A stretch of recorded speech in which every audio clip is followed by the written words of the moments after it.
InsyaAllah kita terus. Jangan ada syak pada Allah Ta'ala dan Rasulnya. Nak cerita tentang Rasul tadi. Khas nak sebut tak mana dia tak maksum. Tuan-tuan jawab dia, ya betul. Pasal ni berakidah ni boleh jadi murtad ni. Entah apa dia? Nabi Rasul berdosa tak? Maksum tak? Okey. Nabi Adam keluar dari syurga dia. Adakah disebabkan dosa dia keluar daripada syurga? Tak. Jangan silap jawab, saya tampol lagi. Jawab. Ramai ustaz-ustaz kita pun masalah dalam bab ni. Walaupun atas nama ahli sunnah wal jamaah. Umumnya tak faham ahli sunnah wal jamaah apa dia. Tak faham apa dia faham Nabi Rasul maksum. Dia faham maksum. Tapi Nabi Adam berdosa. Oh, itu. Dosa Nabi Adam ni dosa dia lain daripada dosa kita. Dosa Nabi Adam lain, dosa Nabi kita, dosa kita lain. Tak berdosa lah nama dia tu, bodoh. Tak boleh. Kasihkan seorang lah. Keluar dah bodoh. Tak berdosa lah. Tu ulama dah ajar dah. Ayat dia apa? Tak berdosa. Tak berdosa lah. Nak bubuh juga dosa kat Nabi Adam. Nabi Adam dosa dia bukan maksiat. Dia khotok. Dia kata nisian. Tak berdosa lah. Orang Melayu kerti apa ni dosa ni, khotok ni, nisian. Orang Melayu. Dia bukan faham. Ulama dah ajar satu sipir. Maksum. Siap. Betul. Soal. Nabi Adam keluar pada syurga. Dosa ke? Nabi Adam keluar pada syurga pasal kena tipu dan was-was dengan syaitan ke? Jawab. Tak betul akidah hendak mati kafir. Jawab. Nabi Adam ni kena was-was dengan syaitan ke tak kena was-was syaitan? Tuan-tuan kata kena was-was. Nabi syaitan ni boleh mewas-waskan Nabi dengan Rasul ke? Jawab.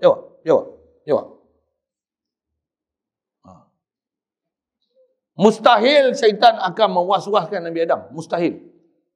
Kerja dia memang. Itu yang kalau tuan-tuan ngaji tafsir, cara literal, ambil cara Wahabi, Wahabi saya bahasa itu, pasal Wahabi faham cara literal. Dia akan faham Nabi Adam diwaswaskan oleh syaitan. Dalil. Dalil ni.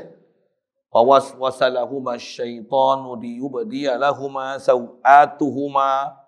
Tu Quran kata Nabi Adam telah diwaswas oleh syaitan. Tak betul. Kau kontradik dengan ayat Quran lain. Ayat Quran kata apa? Inna ibadi laisa laka alaihim sultan. Kata orang sana. Dia tak habis tengok ayat Quran. Kau tengok ayat Quran tak boleh tengok satu tempat. Kau kena tengok semua tempat dalam Quran. Kau pakar ke nak faham ayat Quran semua? Satu ulama kita dah buat kesimpulan. Dia tak mengaji ulama. Dia mengaji tengok sendiri. Telaah sendiri dalam kitab. Tok Guru tak biasa berjumpa. Kalau jumpa pun Tok Guru yang passion dia. Dia tak jumpa betul-betul Tok Guru yang betul-betul atas manhaj ahli sunnah wal jamaah ni. Apa maksudnya? Inna ibadi laisa laka alaihim sultan. Hamba-hamba aku tak akan ada mampu atas kamu, wahai iblis, wahai syaitan, untuk boleh menguasai mereka. Takkan boleh. Was-was pun tak ada. Cuma dalam Quran tu, fawaswasalahum syaitan, kerja mewas-was ni, syaitan memang kerja dia mewas-was. Hatta siapa saja Nabi Rasul pun dia akan cuba was-was. Dia tak pernah putus asa daripada mewas-was. Itu kerja dia. Tapi Nabi Adam tak pernah jadi was-was disebabkan iblis ataupun syaitan. Bahkan bukan saja Nabi Adam, semua Nabi dan Rasul tidak akan berjaya diwas-waskan oleh syaitan. Bahkan para awliya Allah Ta'ala pun ada yang sampai tahap tidak diwas-waskan oleh syaitan. Pasal mereka ni mahfuz. Walaupun Nabi Rasul ni atas nama maksum, lain pada Nabi Rasul tak maksum. Tapi para awliya Allah Ta'ala mahfuz. Maksudnya dipelihara oleh Allah Ta'ala. Tak sampai tahap lah maksum, tapi mahfuz. Macam mana Allah Ta'ala bagi keistimewaan pada Nabi Rasul? Mukjizat Allah Ta'ala beri pada para awliya dia. Karamah. Pasal apa dia beri? Benda luar biasa. Kerana disebab kedudukan iman dia yang betul. Yang ni dapat maksum, ni dapat mahfuz. Satu yang ni dapat mukjizat, yang ni dapat karamah. Sekali lalu. Mesti bagi betul i'tiqad dengan Rasul. Kalau tuan-tuan Rasul pun tuan-tuan kata, Nabi Adam pun berdosa lah, Nabi buat khilaf aula. Nabi Adam ni, Nabi Adam pun dia mengaku Rabbana zalamna. Dia mengaku Rabbana zalamna bukan makna dosa. Kalau nak kata gitu, jangan kata Nabi Adam, Nabi Muhammad pun berdosa kalau gitu. Nabi Muhammad istighfar tak sehari semalam? Berapa kali? Tak kurang 70, betul. Alhamdulillah. Untuk berdosa ke Nabi Muhammad? Jawab. Jangan silap jawab. Jangan buat hujah bodoh gini ya. Nabi buat istighfar berdosa lah. Takkan istighfar tak berdosa kot. Tanpa lagi. Jangan duk faham sendiri. Kau yang faham dah lembab. OKU. Kurang upaya lah kan. Kurang upaya apa? Tak faham akidah. Tak pernah berguru pun. Waktu nak bagi komen pula dalam WhatsApp. Nak bagi komen pula dalam Facebook. Bahaya tu tuan-tuan. Habis semua isu-isu sajat, tak sajat, sejat apa semua dia nak komen. Saja. Saya dah mula sebut nama tu. Cukup. Ataupun syak pada Al-Quran. Selalunya ayat ni lah dipergunakan. Tuan-tuan beriman tak dengan Al-Quran? Allah yang kata dia duduk atas arash. Menggelabah tu kan. Betul juga Allah yang kata Allah duduk atas arash. Nanti. Tak habis belajar tu. Jangan duduk makan kacung Wahabi tu. Kalau Allah Ta'ala duduk atas arash, Allah juga kata Inna Allah ma'ana. Panjang saya syarah tu. Saya tak syarah akidah lagi. Saya tak syarah bak ni lagi. Tapi semua tu tuan-tuan, tuan-tuan kena mengaji betul-betul. Tuan-tuan tak faham tu, rosak, hancur, habis itikad. Dengan Allah Ta'ala masalah, dengan Rasul masalah, dengan Al-Quran masalah. Kau tak faham Al-Quran am, khas, mutlak, muqayyad, mujmal, mufassal, am, takhsus, am, maksus, amul baqi ala umumi, amul ladzi urida bil khusus. Tuan-tuan tak bisa ngaji, tumpah, tuan-tuan tak boleh faham. Kena kencing je dengan puak-puak tu. Baik, ataupun kata dia syak pada hari akhir. Kita memang tak syak, tapi apa? Kita punya persediaan dengan hari akhir tu tak betul. Kita memang faham mati. Dengar saya soal macam ni. Bak hari akhir ni, Cina pun faham hari mati. Dia pun faham nak mati. Ya, mati banyak suai mah. Mati memang suai lah. Dia sebut kalau mati suai mah. Kalau nombor 8 tak apa. 888 ini ong. Apa saya cerita ong dan suai ni? Hari akhir. Beriman hari akhir apa maksud? Persediaan kita untuk ke sana. Apa persediaan ke sana? Akidah kau dengan Allah Ta'ala mesti betul. Hubungan kau dengan Allah Ta'ala, dengan Rasul, dengan Al-Quran, dengan hari kiamat mesti betul. Dengan qada mesti betul. Yang tu janji khas sebab tu. Itu kena buat daurah lain. Atau akan syurga, ataupun dia syak pada syurga, ataupun pada neraka. Ataupun bangkit pada hari kiamat. Ataupun syak pada pahala dan siksa. Cuma disebut ni umum lah. Kalau detail satu-satu tu banyak. Tuan saya buat misal. Ada benda yang dah dirosak dengan antaranya pahaman Wahabi. Tuan-tuan baca Fatihah, sedekah orang mati, memang boleh buat amalan itu. Sabit dengan nas. Harus untuk kita membuat amalan dan bersedekahkan pada si mati. Boleh tak? Boleh tak? Boleh. Kalau tuan faham tak boleh? Memang termasuk Wahabi lah kalau itu. Kita berdoa ke orang mati, Ya Allah, ampunkan dosa orang mati ni. Boleh tak? Manfaat tak doa kita tu? Kan wa allaisa lil insani illa ma sa'a. Terputus dah amalan anak Adam apabila dia mati melainkan 3 perkara. Orang dia kata doa. Okey, kita beramal, kita doa. Doa agak tu kan. Panjang tak bahas ulama tu. Jadi kita doa ni termasuk amal soleh yang kita minta ampunkan dia. Manfaat tak orang mati? Kita baca Fatihah, hadiahkan pada orang semati. Manfaat tak? Sabit dengan nas. Bahkan tokoh yang mereka sanjung-sanjung pun dia orang kata tersebut dalam kitab-kitab Ibn Taymiyah antaranya memang disebut apa dia? Sunat bersedekah dengan harta ataupun dengan amalan-amalan badaniyah, ibadat badaniyah untuk dihadiahkan kepada si mati. Sabit dengan nas. Rasulullah pernah ada sahabat mati dalam keadaan disiksa, ambil pelepah tamar, koyak 2, pacak. Selagi pelepah tamar ni masih hijau, maksudnya belum kering, orang yang dalam kubur tu dapat manfaat disebabkan tasbih pokok. Syarah panjang bab tu. Ulama itu bahas lama lah. Satu. Ada orang yang dia meragukan kita dalam bab pahala ni. Tak sampai. Dan seksa. Begitu juga bab seksa. Mana yang kena seksa, tak kena seksa. Mana salah akidah, tak salah akidah. Yang tu kena mengaji lain. Begitu juga kata dia ataupun lain atau seumpama yang demikian itu daripada barang yang sudah muafakat ulama atasnya. Umumnya apa yang sepakat ulama atasnya, bab Allah, bab Rasul, bab Quran, bab hari kiamat, syurga, neraka, pahala, siksa, apa yang istilahnya telah sepakat, mengingkari ijma' dan kesepakatan ulama ni kufur. Alhamdulillah. Cuma apa dia yang sepakat tak sepakat? Yang tu ada benda yang tak maklum bagi kita. Jangan kata tak maklum ke awam-awam, ada orang ustaz biasa-biasa pun benda ni tak maklum pada dia. Ada benda yang dia tak boleh nak menilai, benda tu nama ijma' tak ijma'.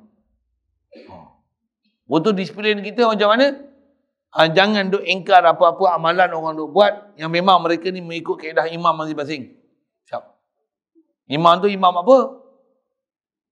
Imam tu adalah imam mujtahid, Imam Syafi'i, Hanafi, Maliki, Hanbali. Itu masyhur sebut ulama. Di atas kesepakatan empat-empat mazhab ni, tak ada khilaf di kalangan ulama mengatakan ikut mana-mana daripada empat ni betul. Dan juga tak ada khilaf di kalangan ulama mengatakan tak nak ikut empat ni sesat.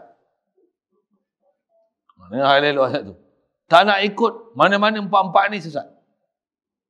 Satu kaedah apa? Tak ada mazhab. Tak ada mazhab ni adalah bid'ah paling besar kali hidup zaman ni. Ulama-ulama kita bahas lama dah hal. Pasal apa? Antara kaedah ikut Nabi adalah ikut siapa pewaris Nabi. Antara pewaris Nabi adalah imam-imam mujtahid. Jadi kalau tak ikut pewaris Nabi, nak ikut pewaris apa? Pewaris setan. Pewaris nafsu. Siap. Kasar sikit lah bahasa-bahasa tu.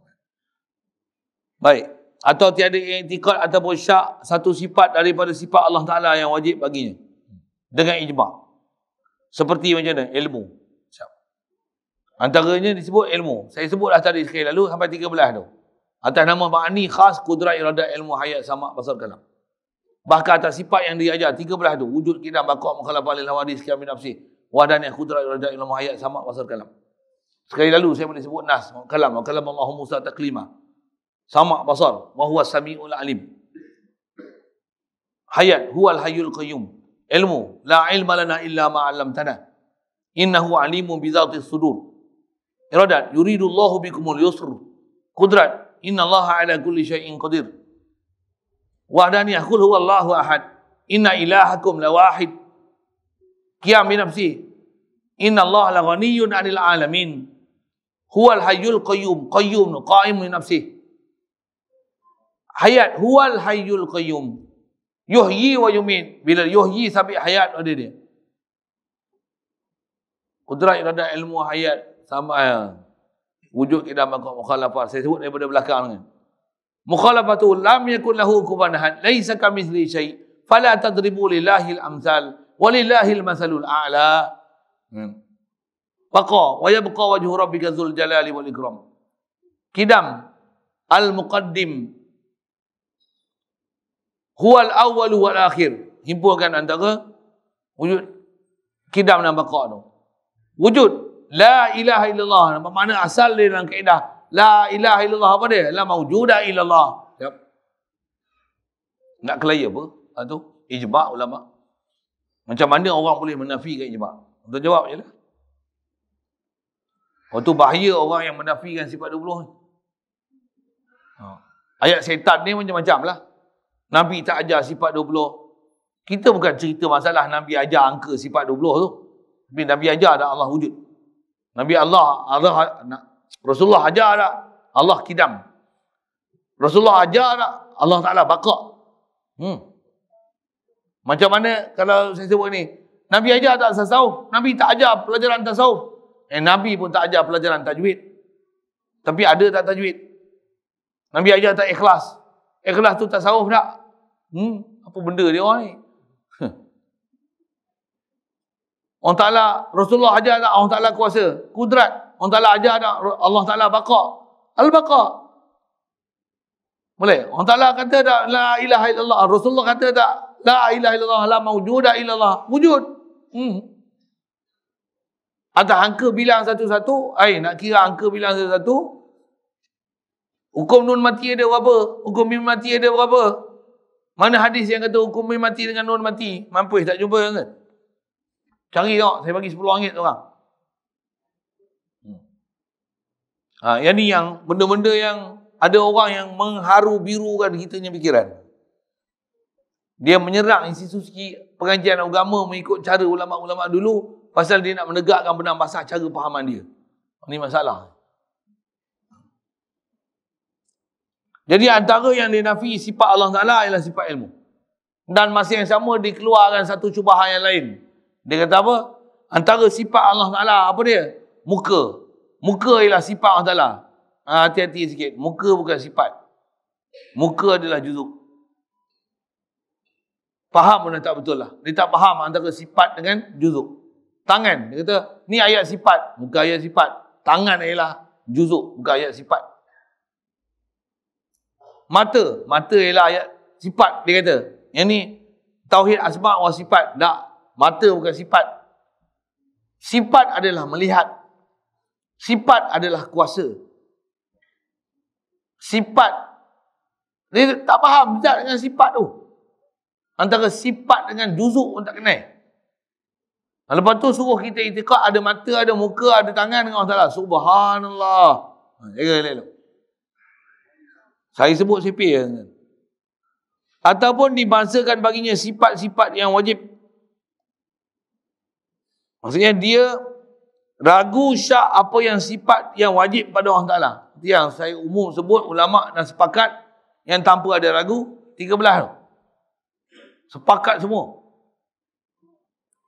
Cuma ada orang dia memperlekeh-lekehkan dengan cara dia yang tertentu untuk memperlekehkan sifat 20 tu.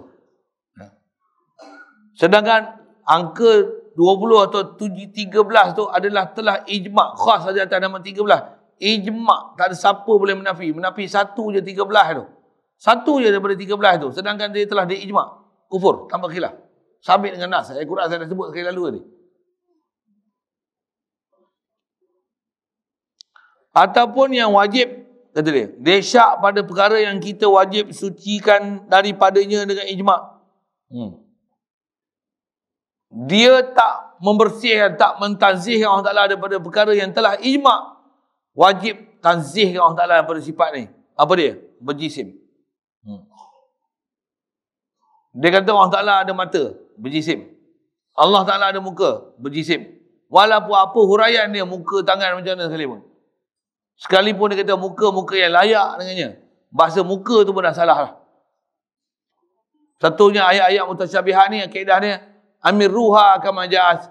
Laluan saja semacam mana dia datang. Ada pelajaran besar mungkin di situ.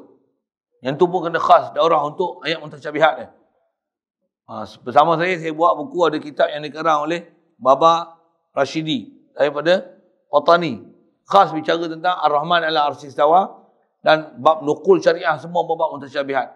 Sepasang tu 40. 118. Saya pun ambil daripada dia tu. Tuan-tuan berminat ambil baca. Tapi tulisan Jawi lah.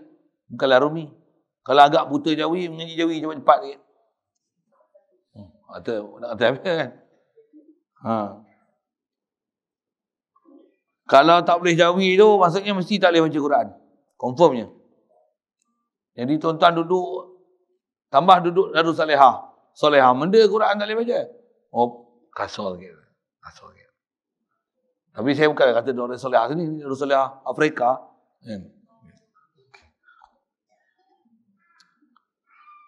Jadi antara berjisim ni apa? Muka, tangan, mata, jisim lah.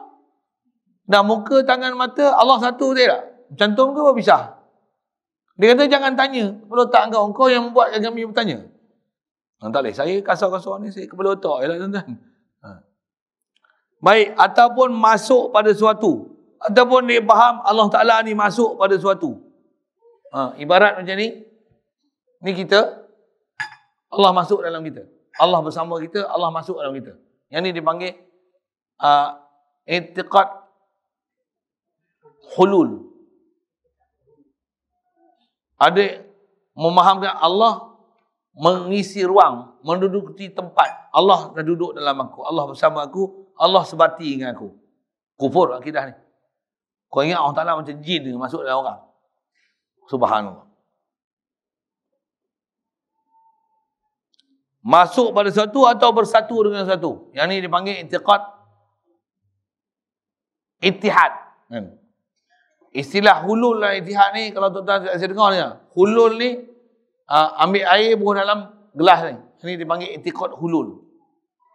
I'tiqad ittihad ni, bersatu ni air, saya ambil gula, saya ubah, larutkan dia. Disebati dengan air ni. Ni dipanggil ittihad. Pahaman tauhid macam ni kufur. Tak ada khilaf ulama. Yang ni pahaman-pahaman yang maklifat tu lah. Ada yang pahaman macam tu. Tak semua maklifat macam tu, tapi ada pahaman maklifat macam tu. Maklifat. Bunyi elok. Saya tak bunyi betul tu. Maklifat. Sesat. Sampai tak sembahyang apa tu. Oh, subhanallah. Bahaya semua tempat tuan-tuan. Bahaya.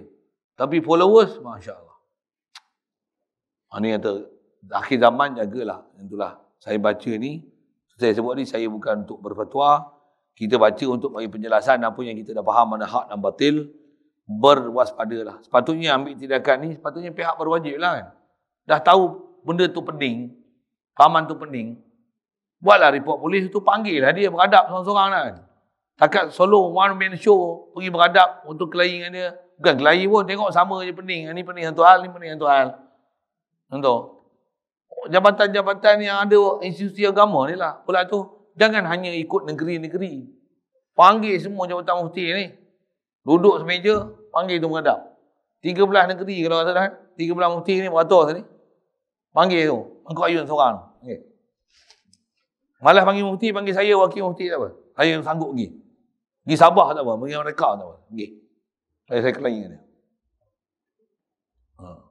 Satu saya pihak Perak dulu dipanggil untuk jadi sekejap kan. 2 tahun untuk jadi panel akidah. Panggil saya pun ada 2 isu yang pernah dipanggil saya sama untuk kelahi itu. Yang berani berjerit pun saya lah. Saya kuat suara sikit. Ni orang ni saya tengok lembut je kan. Memang saya tengok lembut. Sampai ada kawan-kawan saya yang ikut tu, dia kata, awak majlis agama ni lembut sangat. Tuan-tuan kalau tengok orang berzina lembut tak? Tuan boleh tengok orang berzina, jangan berzina. Tak baik. Baiknya tuan-tuan. Kalau boleh saya perajam lagi. Walaupun ada benda kesalahan tu, dia cegah mungkar kan. Tapi takkanlah dengan adab macam tu. Jangan berzina. Tak baik. Zina ni salah, berdosa. Tuan-tuan boleh macam tu. Anak tuan-tuan tak pergi sekolah macam mana? Janganlah tak pergi sekolah, berdosa. Macam tu ya. Oh baguslah, padatlah anak tuan-tuan rajin tak pergi sekolah. Anak tak sembahyang macam mana? Berbuih dah mulut cakap. Macam mana tak berbuih kau cakap macam tu? Janganlah tak sembahyang, berdosa. Masuk neraka nanti. Lah, ambil kayu kau balun ni, pam, tengok dia bangun tak bangun. Tahap bercakap ni umur 9 tahun sebelum 10. Itu je tahap bercakap. Dah 10 tahun pukul. Kalau 40 tahun, lain dah tu. Lain dah tu. Kena tangkap, kena masuk penjara. Mobil bahasa itu. Nak sebut tadi tu lah kan. Cuma mulut saya ni jenis cakap kasar sikit. Dia orang tak apa suka dengan saya. Sekali tu je lah lantik, lepas tu tak lantik lah. Apa cerita ni? Nak cerita pahaman-pahaman salah ni. Kata dia. Baik, bersatu dengan tu ada ittihad wal hulul. Kata dia, sekalian i'tiqad ini adalah kufur. Siap. Cuma ada benda tak jelas, apa kena mengaji lain.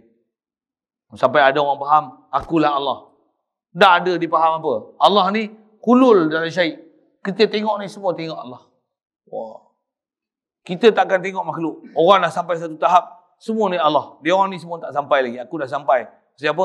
Aku dah sampai tahap ma'rifatullah. Semua aku tengok ni semua Allah. Bodoh makhluk kau tika Allah. Kafir je. Bukan bodoh je, kafir je tak. Pasal apa? Mengiktikadkan makhluk ila Allah, Allah ila makhluk, kafir. Apa khilaf? Siap.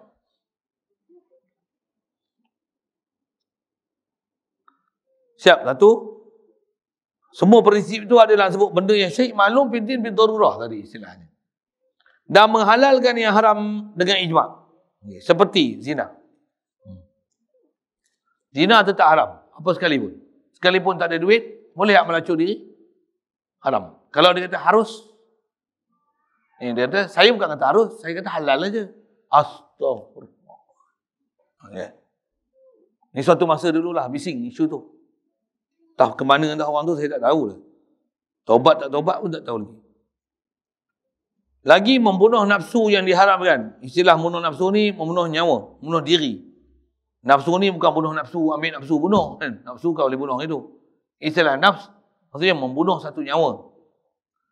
Salah ni membunuh nyawa yang diharamkan untuk kita bunuh.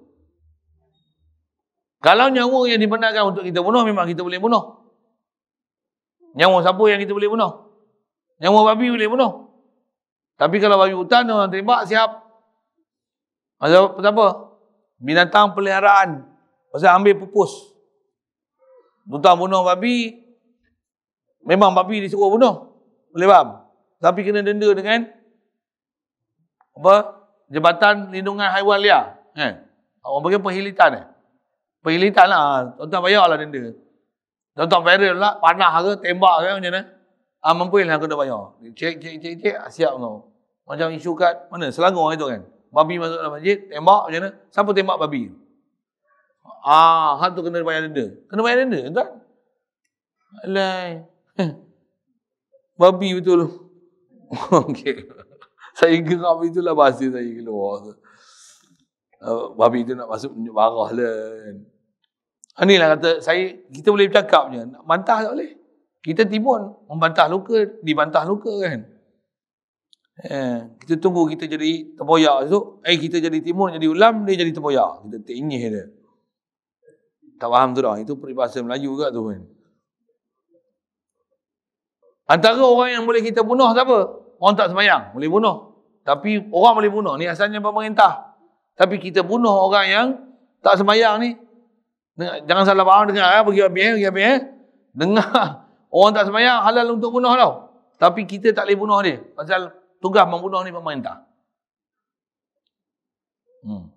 Tapi kalau katalah mati, tak ada berdosa kita bunuh dia. Cuma berdosa pasal mengatasi pemerintah. Kita istilah salah guna kuasa. Pasal kuasa tu tak ada kat kita. Sepatutnya kuasa tu kat pemerintah. Yang tu. Salah dia. Tapi tak salah pasal bunuh dia. Salah pasal kita bukan pemerintah. Kita bunuh orang. Itu salah dia. Salah jugalah. Tapi bukan salah bunuh orang tu. Salah pasal telah mengambil kuasa membunuh sedangkan kamu bukan ada authority untuk membunuh. Boleh faham? Itu istilahnya salah guna kuasa. Salah letak kuasa. Dan tak ada kuasa pun tapi guna kuasa tu. Antara orang yang boleh dibunuh apa dia? Orang yang dah berkahwin berzina. Boleh dibunuh. Dia termasuk dalam zina muhsan. Patutnya rejam sampai mati. Kan boleh dibunuh tu? Itu sebut umum nyawa yang boleh dibunuh. Bab manusia begitu juga bab binatang. Orang murtad pun antara yang boleh dibunuh. Tapi kalau tuan-tuan bunuh, tuan-tuan masuk penjara dulu. Itu je. Walaupun orang yang murtad tu boleh dibunuh. Dari segi hukum syarak dia boleh dibunuh. Tapi ikut sivil salah. Kalau ikut hukum Islam pun, kerajaan tak jatuhkan hukum bunuh lagi. Anda pandai-pandai bunuh dia. Salah. Salah tu bukan salah bunuh tu. Tapi salah guna kuasa. Pasal kau tak ada kuasa untuk membunuh. Pasal kaedah kita dalam tertib bab pengurusan dalam pemerintahan Islam, kalau semua orang dia akan menggunakan kuasa untuk membunuh tu, pakat bunuh tanpa ada kawalan. Satu salah. Di atas pengurusan orang yang tidak ada kuasa untuk mengambil tindakan undang-undang, untuk membuat tindakan undang-undang yang sepatutnya dibuat oleh pemerintah dan penguasa. Dengar fahaman tu. Begitu juga antara yang diijma' kata haram, mencuri, haram. Siapa menghalalkan mencuri, berdosa.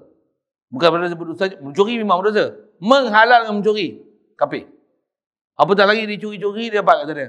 Inilah rezeki aku, dah rezeki. Rezeki jangan ditolak. Dah rezeki. Balon je lah. Rezeki halal untuk aku mengambil. Kau menghalalkan benda yang haram tu murtad. Kau tak mencuri, ni curi dah tak ada, susah nak buat macam mana, aku terpaksa mencuri. Mengiktiraf mencuri itu ialah berdosa dan dia mengaku berdosa. Iaitu masih mukmin asi nama dia. Perbezaan tak mana? Kau menghalalkan nak perbuatan tu, menghalalkan duit tu. Macam mana kalau faham tu mencuri, begitu juga merampas, begitu juga saya sebut riba ni. Ataupun tuan-tuan jadi alung. Tuan-tuan bagi 10,000, bayar 12,000. Tak bayar, aku tumbuk kau. Dia bayar 12,000. Tuan-tuan seronok makan 12,000. Halal. Dia redha bayar 12,000 kat aku. Buat macam mana? Dia redha. Aku bagi syarat, dia redha. Bahkan dia bagi aku 15,000 lagi. Dia lambat-lambat aku tambah semua dia bayar dengan rela hati. Aku kata halal lah ni. Halal lah. Macam mana? Aku terpaksa bayar lah. Halal lah. Halal ke tu? Kau menghalalkan yang haram, kafir, murtad. Dan dia pun kata dah, dia kata halal, aku halal lah. Tak. Riba adalah riba. Riba tak boleh siapa pun menghalalkan dia. Menghalalkan riba yang ijma' kata haram adalah murtad. Tuan-tuan nak ambil juga, nak pakai juga bab riba ni. Tuan-tuan kena mengaku, aku dah terlibat dengan riba, aku nak keluar cepat-cepat. Mengaku yang berdosa adalah berdosa. Siap. Begitu juga kata dia, mengharamkan yang halal juga adalah menyebabkan boleh jadi murtad.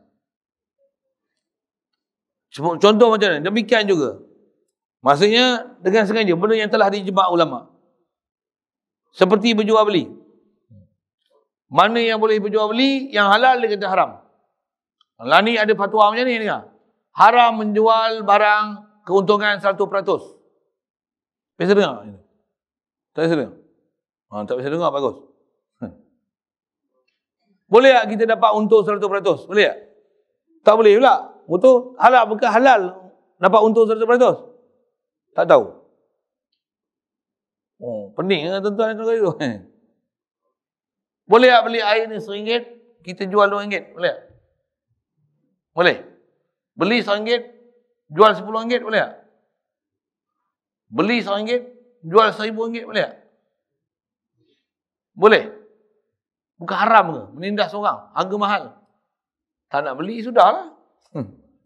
Siapa suruh kau beli?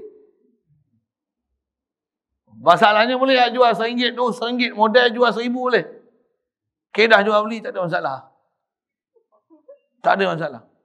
Jangan haramkan jual beli orang yang memang halal untuk dia nak ambil untung 100% tu. Bahkan 100%, 1000% pun boleh. Tak ada masalah dalam kedah syarak. Hak dia nak jual berapa. Kita ada tanah beli RM5,000, jual RM500,000 boleh tak? Boleh. Tak ada haram. Dia kata, kan tak boleh ambil untung 100%. Siapa kata tak boleh ambil? Ramai orang kata macam tu.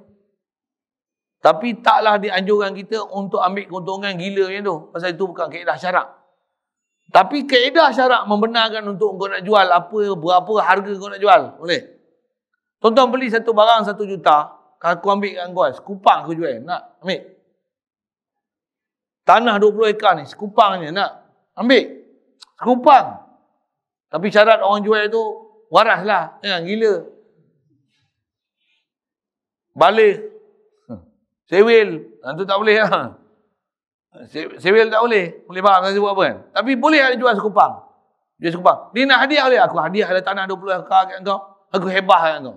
Aku hadiah kat kau. Boleh tak? Aku wakaf kat kau. Boleh tak? Memang benda boleh. Tak ada masalah dalam syarak.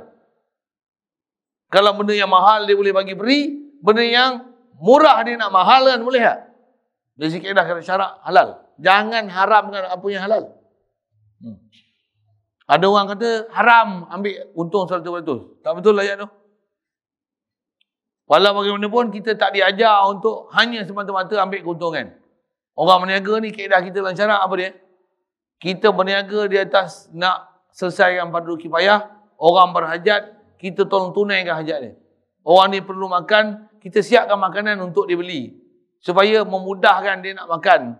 Supaya makanan pula kita bagi yang murah, halal. Semua Muslim produk. Cabai apa, semua jelibur, fishball, fish cake apa. Tak ada pun kita buat sendiri. Tewaan. Tewaan, cara ni. Buat sendiri semua. Kan? Lepas Jawa lah sebiji. Buat sendiri semua. Tak ada langsung. Sebut kari pun. Tak main lah. Yang terbabas tu tak main lah.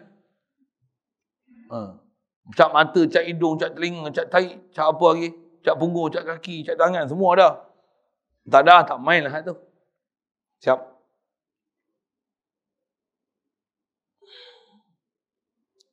Ataupun nafikan yang sudah ijma' ulama' atasnya. Seperti sembahyang, fardu 5 waktu. Siap. Ataupun satu sujud daripadanya sembahyang. Dia kata sembahyang ni sujud sekali je. Baik. Menafikan sujud yang sedia maklum. Juga kata dia seperti zakat. Sama juga. Zakat yang wajib kata tak wajib. Murtad. Saya ngaji dengan arwah Tok Haji Cik, dia kata sebalik. Sama juga. Zakat tak wajib, dia kata wajib. Zakat kelapa sawit ada? Tak ada ke kelapa sawit? Bukan orang niaga kelapa sawit jadi kaya lah. Orang ni tak kaya dah, tadi sawit murah. Kalau jadi kaya esok macam mana? Wajib tak zakat? Sawit ada zakat tak? Padi ada zakat? Padi ada? Gandum ada? Durian, musangking kena zakat tak? Harum manis kena zakat tak? Tapi ada orang kata zakat harum manis kan? Saya tak tahulah tuan-tuan bagi hukum apa. Zakat harum manis. Soal lagi. Tapi isu ni kontroversi lah sikit. Zakat pendapatan wajib. Tuan-tuan nak jawab pun susah sangat. Pasal ada negeri yang wajibkan zakat pendapatan. Panjang saya nak syarah tu. Tapi zakat pendapatan ni wajib ke? Itu zakat pendapatan dengan kerajaan. Yang zakat pendapatan panjang pendapatan saya sebut ini. Hadiah ada zakat tak? Orang bagi kita hadiah 100 ribu. Kena zakat tak?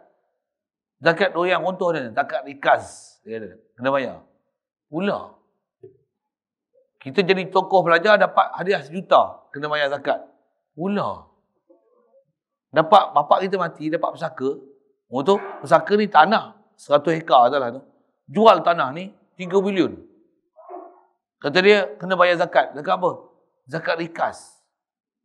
Pula. Tuan-tuan kau tak biasa dengar. Memang tuan-tuan tak ambil peduli, tuan-tuan dengar apa? Saya orang tanya belik-belik. Saya pun kata ada orang kata kena zakat. Ada ustaz kata kena zakat. Pula. Jual tanah atau pesaka kena bayar zakat. Pasal apa? Pasal amount dia terlalu tinggi kata dia. Cukup nisab. Cukup nisab. Kalau gitu. Duit pencen pun sama kata dia. Duit pencen bersara kan. Kita duit dekat SP tu. Kena bayar zakat. Zakat apa? Zakat orang simpanan. Itu. Tuan-tuan gelak-gelak ni saya apa? Gaji banyak tu. Saya sentuh-sentuh tu. Nak songeh ke? Tak songeh ke macam mana saya? Nak faham apa yang nama wajib zakat atau wajib zakat? Malam ni orang banyak syarah main logik akal gitu kan. Dia tak ambil betul-betul dalam syarah. Sampai kata apa? Tuan-tuan nak beli gelang, beli emas, boleh beli. Tapi bayar zakat. Gelang, beli emas. Beli gelang, perhiasan, mana ada kena zakat? Perhiasan ni kalau perhiasan yang istilahnya yang dia pakai tu perhiasan yang haram. Lelaki pakai cincin emas, haram. Yang tu kalau cukup nisab, pakai tu haram satu hal. Kalau cukup nisab kena bayar zakat. Kalau tak cukup, dia tak adalah zakat, tapi kau pakai haram. Perhiasan tu haram. Kalau perempuan, dia bukan pakai gelang tangan, dia bukan pakai rantai tengkuk. Dia bubuh tengkuk. Dia bubuh tengkuk ni. Belenggu tengkuk, buat pada emas. Itu haram. Cukup nisab bayar. Pasal mana-mana perhiasan yang haram, yang tak dibenarkan untuk buat perhiasan. Perhiasan kat siput. Perhiasan kat siput. Siput tu kat kemaluan lah. Buat emas tutup kemaluan. Geli aku dengar. Contohlah kan. Tak disuruh langsung dalam syarak. Macam mana? Perhiasan yang haram kena bayar zakat. Kalau perhiasan yang tak haram yang harus, tuan-tuan katalah ada 10 utas rantai. Perempuan lah contoh kan. Tapi dia tak pakai sekali. Pakai 10 sekali haram. Pasal 10 kali, satu rantai 400 gram. 10, 4 kilo. Satu tang tu. Orang tak pakai 10 utas rantai sekali. Pakai pun, baju ni, rantai ni, loket ni, baju ni, rantai ni. Atas nama perhiasan yang harus, walaupun banyak, selagi tak pakai melebihi had, namun dia perhiasan harus, tak ada zakat. Siap. Panjang cerita tu, satu-satu tu. Dia kata, saya kadang dia tak boleh baca sikit-sikit macam tu kan. Dia mesti bagi penjelasan tu clear. Pasal nak clarify kan isi hukum zakat tu. Baik, begitu juga puasa bulan Ramadan. Siap. Begitu juga haji, air sembahyang. Kalau nafikan mana-mana yang ni adalah benda-benda yang dalam syarak, jadi kufur orang itu. Jadi kena pastikanlah mana yang dalam syarak, mana dalam syarak. Satu saya tanya dia kelapa sawit, musangking kan. padi. Nak bagi kenal. Mana-mana dia tanaman yang kena zakat, tak kena zakat. Nak saya sebut. Boleh lembu kena zakat tak? Ada syarat tak? Apa syarat dia? Bebas berumput. Kalau buat feedlot tu, kena zakat tak? Tak kena. Pasal kita sanggup makan dia. Cara feedlot dia bagi makanan dia teruk. Oh, saya try nak bela seekor lembu sudahlah. Beli dedak tau. Pengsan. Bela ayam sudahlah. Satu bela ayam kena zakat tak? Ayam banyak ni sampai 1,000 ekor. Lepas tu bela ayam jual. Zakat kena lah zakat perniagaan. Melenggung jawab. Sekali saya syarah banyak, saya sebut itu, tuan-tuan tanya PM lain nak tu. Baik, atau diwajibkan, masih lagi dalam saudara itu, atau diwajibkan akan barang yang tiada wajib dengan ijma' ulama. Okey. Yang ni yang saya ngaji Tuan Guru Cik sebut tu. Dia pernah ditanya zakat pendapatan, malam mula-mula bising dulu, tapi sekarang ni dia meninggal lah. Orang tanya dia, Tok Guru nak tanya. Tanya apa? Zakat pendapatan ni ada orang kata wajib. Wajib kata Guru. Dia melenggu. Dia dah dapat maklumat dah, orang cerita zakat pendapatan ni kat dia. Tuan-tuan tak nak dengar? Ya dia bang? Siapa-siapa yang duk kata benda tak wajib jadi wajib, murtad orang itu. Ayat dia simple ya. Tok Guru dia ada orang kata apa? Teras nak memaham syariat tu. Betul, tepat benar syariat dia cakap. Satu, zakat pensel kenal?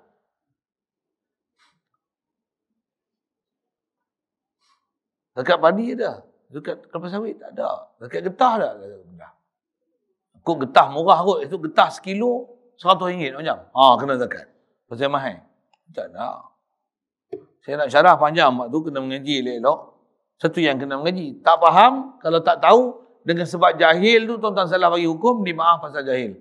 Benda tu pula ada benda yang istilahnya tak maklum fiddin bil darurah. Umum zakat tu ada. Tapi bila detail pasal zakat, tuan-tuan penin. Tuan-tuan kena mengaji elok-elok.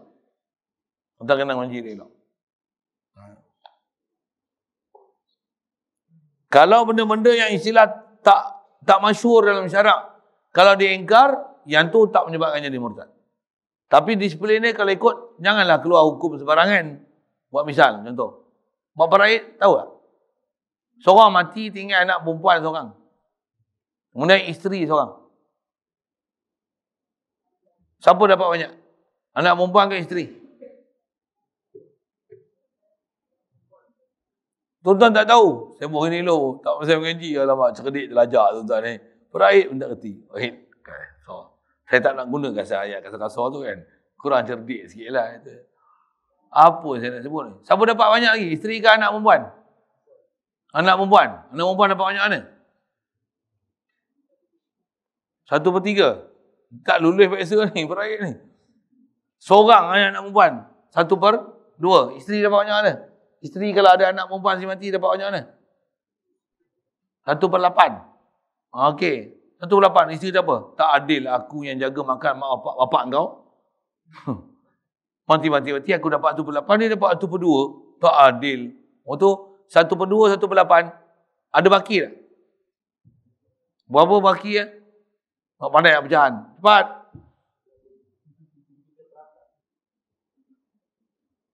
Tiga per 8 lagi baki. Siapa punya? Baitul Mal punya. Baitul Mal nak ambil. Tak adil. Apa kena mana Baitul Mal ni? Duit suami saya. Baitul Mal nak ambil. Zalim. Zalim ke? Tak. Memang hak pemerintah. Untuk ambil mana-mana harta peraih yang tak dihabis dibagi oleh pewaris. Tapi yang ni Baitul Mal tak ambil. Sekupang pun. Siapa? Tak ada undang-undang ambil harta pusaka. Tak ada. Harta pusaka yang tak habis diagih. Yang pewaris tak ada yang boleh makan asobah. Tak ada undang-undang. Malaysia selama pemerintah sampai sekarang. Tak ada undang-undang yang undang-undang wang pusaka bagi pejabat agama. Tuan-tuan tak percaya, try. Tuan-tuan katalah orang taat. Bagus. Ada orang mati. Keluarga tuan-tuan lah senang. Bagi-bagi-bagi tengok. Ada tak habis pesaka, 3 juta. Habuan yang tak habis tu, 3 juta. Contoh. Tuan-tuan pergi pejabat agama, yang bagian kutip zakat tu, zakat harta tu, isi borang. Kata, zakat apa ni? Ni bukan duit zakat. Ni duit apa? Ni duit lebihan agihan paraid. Nak isi borang mana? Tak ada borang.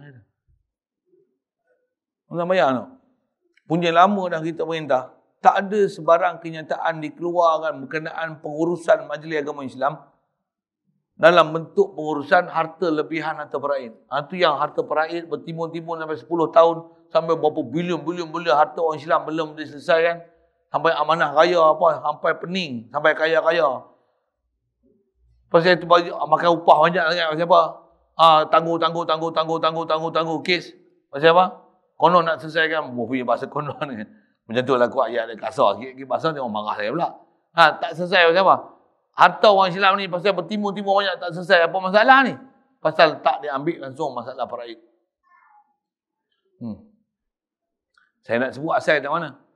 Ada orang dia tak setuju ni. Ini zalim. Isteri pula mana zalim? Sepatutnya saya yang 1/2, anak ni 1/8. Ini bukan hukum Islam. Saya tak setuju. Soal, murtad. Murtad tak? Tak. Saya bukan nak bela dia. Tapi nak kata yang tu tak murtad. Jawab sikit pasal apa tak murtad? Benda tu tak maklum. Benda tu bukan syait maklum fiddin bidarurah. Yang ni orang mengaji ya. Orang mengaji pun banyak tak tahu. Tak jadi tanya ustaz. Ada ustaz yang tak erti paraid. Try tanya tengok. Kasar gitu. Kadang nama ustaz paraid tak tahu apa. Tak macam mengaji. Bukan semua ustaz bakar dalam semua bab. Okey, sekali lalu itu. Jadi asal nak sebut macam mana? Diwajib barang yang tiada wajib dengan ijma' ulama. Semua syarih secara sikit. Benda yang tak maklum dalam agama tadi. Demikian juga dinafikan yang disunatkan dengan ijma' ulama atasnya demikian juga. Boleh jadi kafir. Benda yang sunat, dia kata tak sunat. Semayang duha sunat tak? Semayang tarawih sunat tak? Sikit soal. Benda tu maklum, tapi kita dah tercemar pahaman tu. Pasti ada pahaman yang merosakkan pahaman tu. Semayang tarawih sunat tak? Okey. Semayang tarawih berapa rakaat? Ya. Ijma' tarawih 20. Tak ada tarawih 8. Nak buat 8 punya pasal. Tapi jangan sebut 8. Tarawih berapa? Okey. Semayang qobliyah ba'diyah tu tuan buat tak? Saya nak sebut bandingan tu. Semayang duha buat tak? Nyongeng itu tak buat lah tu. Tapi jangan nafikan dia sunat. Amalan hanya pasal. Boleh faham saya buat apa? Hang tak nak buat hanya pasal. Tapi jangan rosakkan akidah orang sampai menafikan yang sunat tu jadi wajib. Jangan menafikan angka 20 tu jadi 8. Jangan nafi. Hang tak nak buat hanya malas hanya pasal. Hang balok hanya pasal. Tapi janganlah dengan sebab amalan. Hang kata sebenarnya salat tarawih ni 8. 8 ni yang ikut sunnah. 20 ni bid'ah. 20 ni Sayyidina Umar. Sayyidina Umar buat ni bid'ah. Tampak ni. Jangan buat pasal. Rasulullah wasiat macam ni. Alaikum bi sunnati wa sunnati khulafa'i rasyidin al-mahdiyyin. Yang buat pasal. Boleh keluar ayat-ayat macam tu. Tambah pula. Engkau macam memperlekehkan antara Sayyidina Umar. Sayyidina Umar ni alul jannah. Betul tak? Rasulullah pun kata alaikum bi sunnati. Kamu kena pegang sunnah aku dan sunnah khulafa'ur rasyidin. Jangan main-main dengan kedudukan Sayyidina Umar ni. Apatah lagi buat bandingan antara Rasulullah dengan Sayyidina Umar. Seolah-olah aku nak memperlekehkan Sayyidina Umar di atas konon nak ikut Nabi. Sahabat tak akan buat apa-apa syariat yang menyalahi Nabi. Bahkan apa yang dibuat itu adalah untuk menzahirkan sunnah. Bahkan Sayyidina Umar, dia kata apa? Ni'matul bid'atu hadhihi. Kata dia, sebaik-baik nikmat ni bila dikumpulkan di dalam masjid, satu imam, satu juzuk, satu malam. Yang mana bid'ah tu? Jemaah kumpul satu tu. Satu malam, satu juzuk tu. Dengan satu imam tu. Dengan satu kumpulan tu. Satu bid'ah. Adapun 20 tu memang daripada sunnah Nabi SAW. Satu ulama sebut, tarawih 20. Kita buka kitab mana-mana pun. Atas kitab-kitab fiqh yang telah siap dipakai oleh ulama. 20. Satu jangan nafi 20. Zaman ni, bab-bab yang bahaya menyebabkan jadi rosak agama khasnya atas sebut yang telah diijma' ulama. Kalau ada yang sebut tu, yang tu bukan ulama yang diiktibar untuk dipakai perkataannya. Yang ni jaga. Yang ni yang banyak dipakai ni. Ada pendapat. Pendapat ni yang dipakai tu adalah pendapat yang tak terpakai. Pendapat pinggiran. Pendapat apa yang sebutnya? Yang terpencil. Pendapat tu di highlight. Pendapat yang kuat, yang muktamad, yang dipakai, bahkan berlaku ijma' padanya, seolah-olah pendapat ni dipendamkan, tak dipakai. Pendapat terpencil tu yang dipakai, yang diwar-warkan untuk dipakai dalam agama Islam. Ini masalah.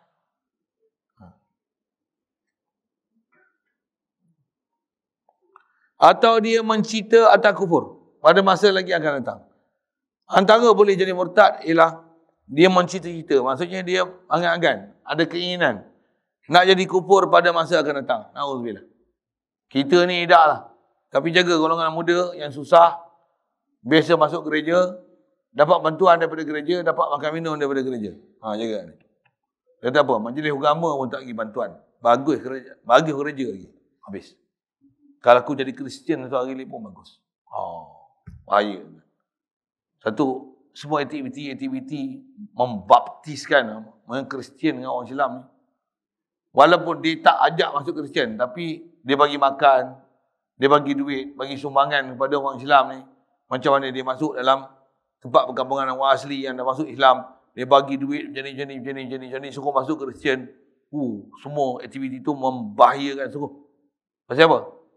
Orang tak faham nanti dia akan ada tu. Pejabat agama pun tak bagi kita nasi, beras, sabun, minyak. Orang asli ni kan. Datang pula 4 bulan sekali, 6 bulan sekali, kadang-kadang tak pernah datang pun. Sabun pun dah habis. Dah lama kita tak dapat duit daripada pejabat agama Islam. Yang orang Kristian datang setiap minggu, duduk dengan kita, makan babi sama-sama. Kristian lagi bagus. Bahaya kan. Satu pejabat agama kena pantau tu. Patutnya ada eneman macam ni, tak membenarkan membalik Kristian masuk macam ni. Memang ada undang-undang kita pun. Tapi penguatkuasaan tak ada. Sangat bahaya. Zaman lah ni memang bahaya sangat. Bahaya bermacam-macam lah. Bahaya dengan disebah orang kafir ke atas kita satu. Disebah sesama Islam kita pun bahaya. Jadi apa masalah menyebabkan jadi gini? Kita orang Islam tak buat kerja kita sebagai orang Islam. Itu je masalah ni. Satu, kami yang boleh mengajar ni tuan-tuan. Saya nak sebut itu. Tak ada hari yang cuti. Saya pusat pun orang cuti kan. Kami tak cuti. Saya pondok tak cuti. Saya cuma ada hari saya ke pondok lah. Tak cuti. Bahkan hari cuti itulah hari itulah buat kursus gini. Dah orang terpaksa mengaji. Tak ada orang nak ngajar, kita terpaksa ngajar. Tak ada tempat yang nak pergi macam tu, lagi kita yang kena pergi. Ngajar juga lah. Jadi bila orang Islam semua buat kerja ni, sepatutnya, bila dah mengaji ni, semua orang kena ngajar. Tapi berapa orang yang nak mengajar, yang betul-betul nak mengajar.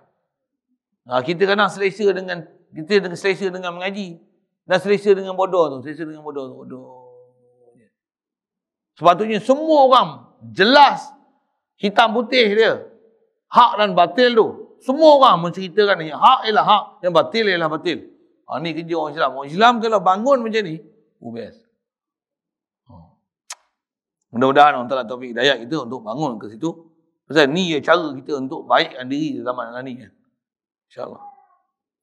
Atau ia hendak memperbuat satu daripada barang yang tersebut itu, yang kufur tu. Ataupun dia ada cadang satu. Kalau boleh satu hari aku nak pergi tokong, aku nak sembah kat depan tokong. Ada cita-cita itu, kufur awal ni. Masa tu dah kufur. Pasal mencita-cita masa akan datang untuk jadi kufur, cita-cita dan minat masa jadi kufur tu dah kufur lah. Alhamdulillah. Ataupun taradud pada dirinya, kufur ataupun tiada. Taradud ni maksudnya syak. Ada orang ni dia kata macam ni, aku ni Islam ke tak Islam lagi? Aku pun tak tahu dah. Astaghfirullah. Apa maksud dia? Jahil langsung dia tentang masalah agama. Sampai dia pun tak boleh tahu apa status dia sekarang. Aku pun tak tahu aku status apa. Macam mana orang syak, saya status apa? I pun tak tahu, I status lelaki atau perempuan. Saya guna isu tu lah kan. Kau pun tak tahu apa status kau lelaki perempuan. Kalau kau dulu ada alat lelaki kau tu aktif. Keluar mani ikut alat tu. Walaupun kau ada 2 alat. Yang betina pun ada. Maksudnya kau jantan. Kalau alat kau memang ada dua, tapi kau tak keluar mani ikut hak jantan. Tapi keluar ni, pas ikut hak perempuan. Kau perempuan. Itu yang ada dua. Kalau kau memang ada satu, tapi tag besar macam perempuan. Sorry bahasa. Muka macam perempuan, suara macam jantan, tag macam perempuan. Tapi siput kau siput jantan. Siput tu kemaluan. Soal, jantan, lelaki perempuan. Macam mana boleh tak bagi hukum? Apa kaedah nak tengok? Tengok siput dia. Satu JAKIM perlu sebulan untuk menentukan jantina kawan tu. Sebulan? Londeh lah. Sorry nak bahasa saya. Dan londeh pun, kalau dah berlaku transgender, dah berlaku pembedahan, dah tak nampak lah alat dia. Kan? Boleh faham kan? Pasal dah buang. Dah buang tu pun dia bukan kerat bodoh-bodoh gitu kan. Adalah proses dia potong ni, buang ni dikepit namanya. Saya pun bukan detail tahu. Ada kan benda-benda tu maklumat lah ni boleh dapat. Kadang-kadang kita bukan tengok, buka-buka Facebook. Macam ni rupanya. How to be female from male. Dia tunjuk proses macam ni, ni belau ni, potong sini, buang sini, jahit sini, tebuk sana, ni jolok sana, jolok mai sini. Macam ni jadi perempuan. Tu suntik hormon ni, suntik hormon ni. Jadi besar. Macam ni. Berusaha lah. Takkan saya tak tahu status. Itu yang bagus. Baru ni siapa saya dah tengok video Ustaz Kazim. Ustaz Kazim tahu kan? UKE tu kan? Ada yang transgender ni masuk pondok dia. Kan? Dia cerita macam tu tak? Tak bisa tengok.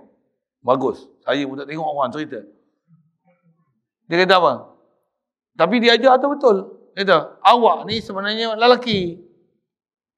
Kamu semayang kena pakai lelaki walaupun nak tukar alat perempuan. Kamu tu lelaki walaupun nak tukar alat. Pasal kau ni lelaki. Sampai bila pun kau tak boleh kahwin. Pasal hukum lelaki kahwin lelaki. Dan kau kena pakaian lelaki. Tak boleh pakai pakaian perempuan. Pasal kau tu lelaki.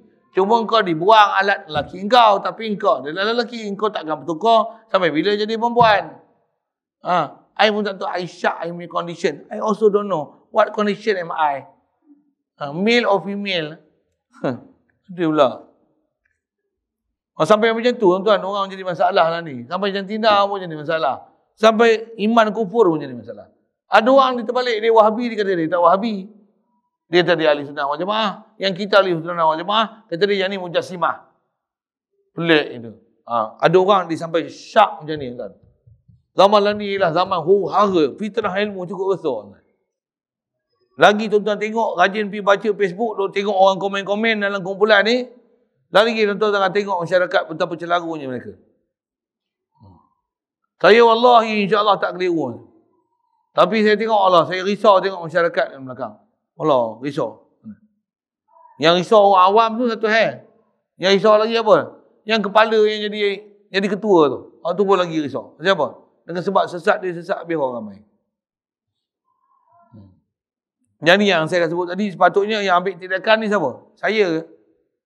Saya tukang khabar je. Siapa?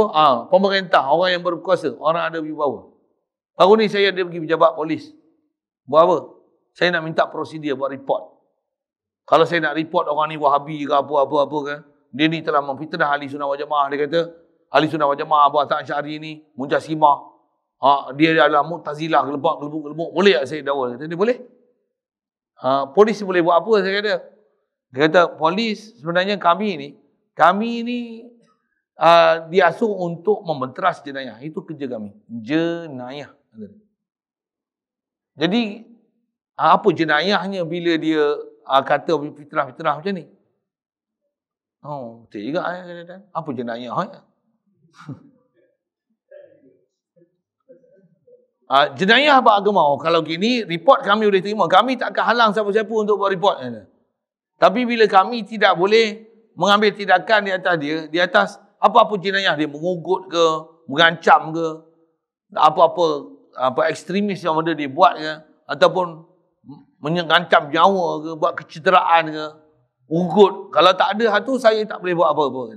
Kami boleh terima report, tapi report ni kami akan panjangkan kepada pihak yang berwajib. Yang ni isu saya lihat lebih pada isu agama, kami panjangkan kepada wajib agama. Saya tak apa, polis pun pandai lah prosedur dia. Dia tahu portfolio dia.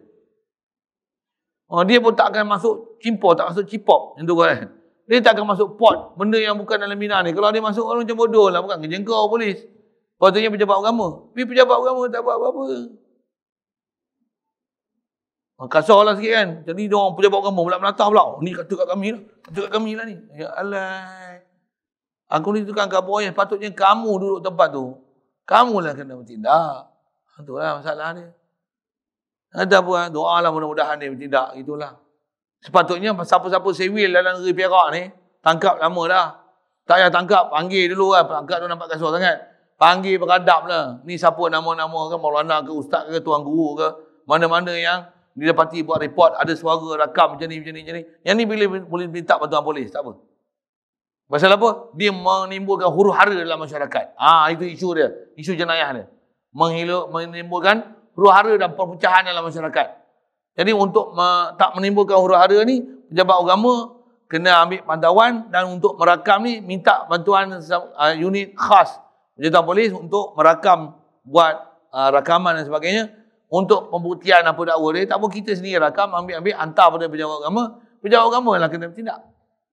Panggil dia buat apa? Panggil ahli panel ni, jawab. Kau Wahabi kan? Saya tak Wahabi. Okey, tak apalah, tanya tengok. Wahabi lah tu. Saya tak Wahabi. Wahabi lah tu.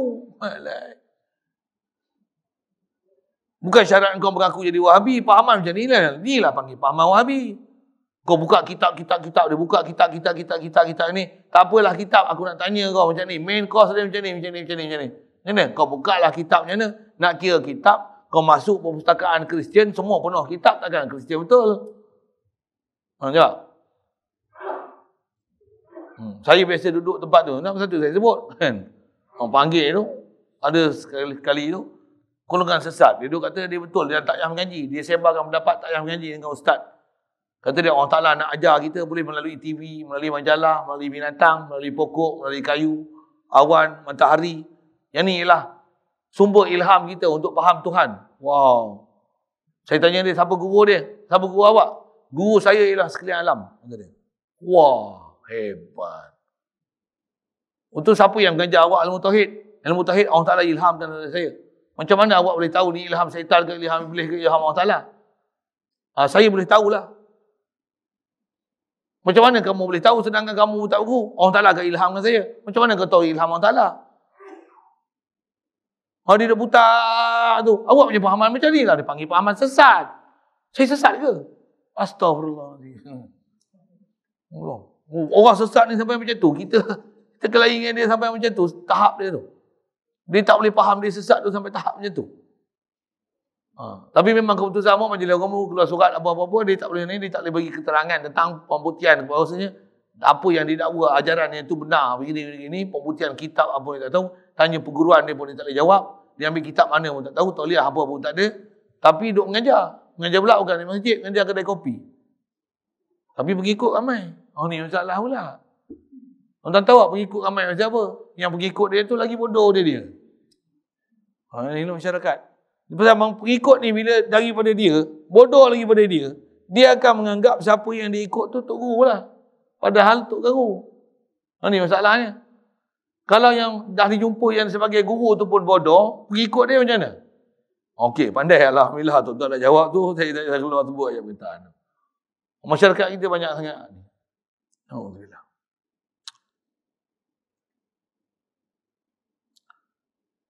Jadi yang jadi masalah ni apa? Syak pada diri dia. Dia kata, aku ni kufur tak kufur. Aku ni jadi Wahabi tak jadi Wahabi. Astagfirullah.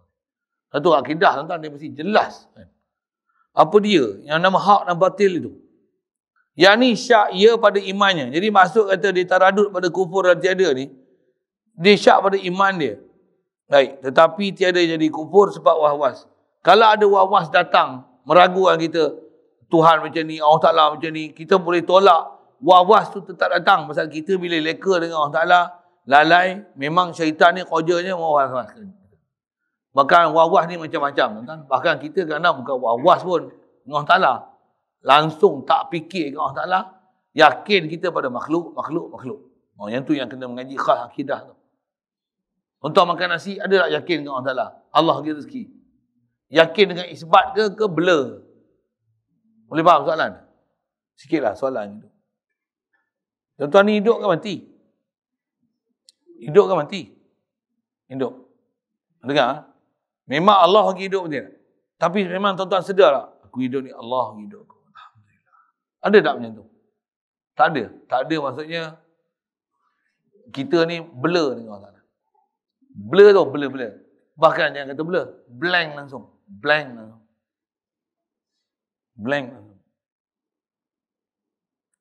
Macam-macam tu. Kalau kita lagi belajar, lagi suluh, lagi nampak kita siapa. Baik. Dan demikian lagi, kata dia, jadi kafir orang yang ingkarkan Sayyidina Abu Bakar itu sahabat Nabi. Sama ya.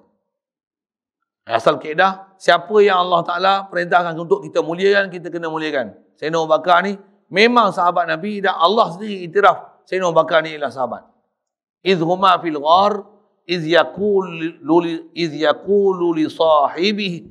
Ayat Quran tu kisah Sayyidina Abu Bakar dengan Rasulullah kan waktu mereka sedang berehat di Gua Sur, turun ayat Quran ketika Rasulullah sedang berada dengan Sayyidina Abu Bakar tu, orang Ta'ala mengiktiraf persahabatan Rasulullah Sayyidina Abu Bakar dengan Rasulullah ni. Idh yaqulu li sahibihi, ketika Rasulullah berkata pada sahibihi, sahabatnya. Orang Ta'ala sendiri dalam lafaz Quran yang kita duk baca tu sebut sahibihi. Sayyidina Abu Bakar ni adalah sahabat Rasulullah SAW. Habis-habis ada orang ingkarkan Sayyidina Abu Bakar ni sahabat Nabi. Macam mana? Kufur.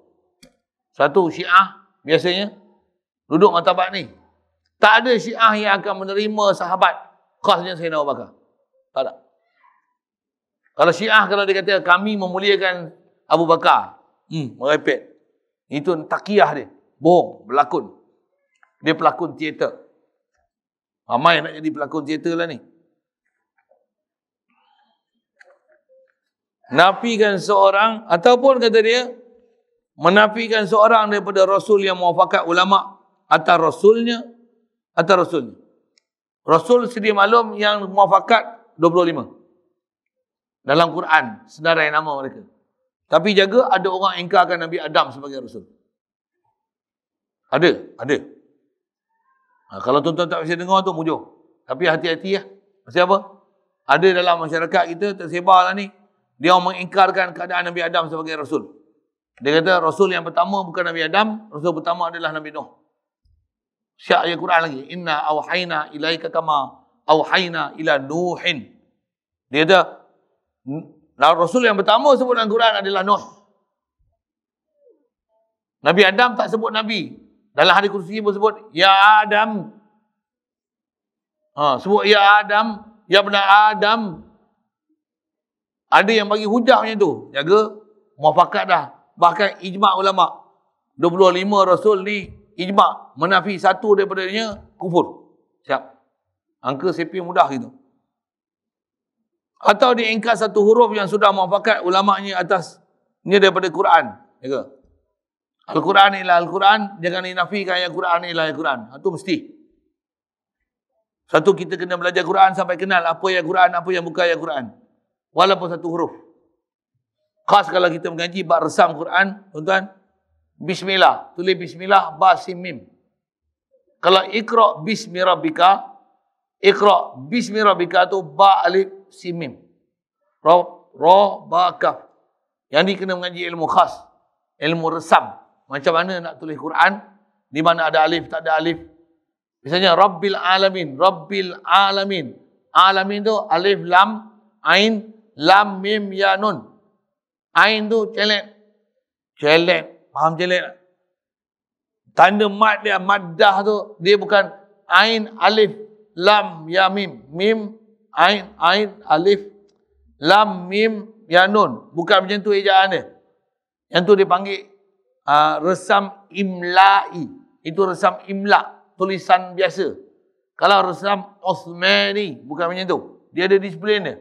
Yang tu kena mengaji khas ilmu resam. Biasanya orang ngaji ni, orang yang bahagian kiraat. Dia akan mengaji bab-bab ni. Kita apa-apa pun tak ada. Satu, rujuk pada ahli. Tak tahu, diam. Jangan komen. Lebihkan tulisan Quran pun bermasalah walaupun satu huruf. Satu, kita diajar sangat cermat dalam bab agama ni. Tambah lagi kata dia, yang tu adalah huruf yang telah muafakat ulama pada bukan daripada Quran ataupun ia adalah Quran, padahal ia intiqad bahawasanya ia adalah daripada Al-Quran. Benda yang bukan Quran dikata Quran, salah. Benda yang Quran dikata tak Quran pun salah. Sebut tahu mana? Selalu antaranya pahaman ni Syiah. Antara pahaman Syiah dia kata apa? Quran kita ni hanya 1/3.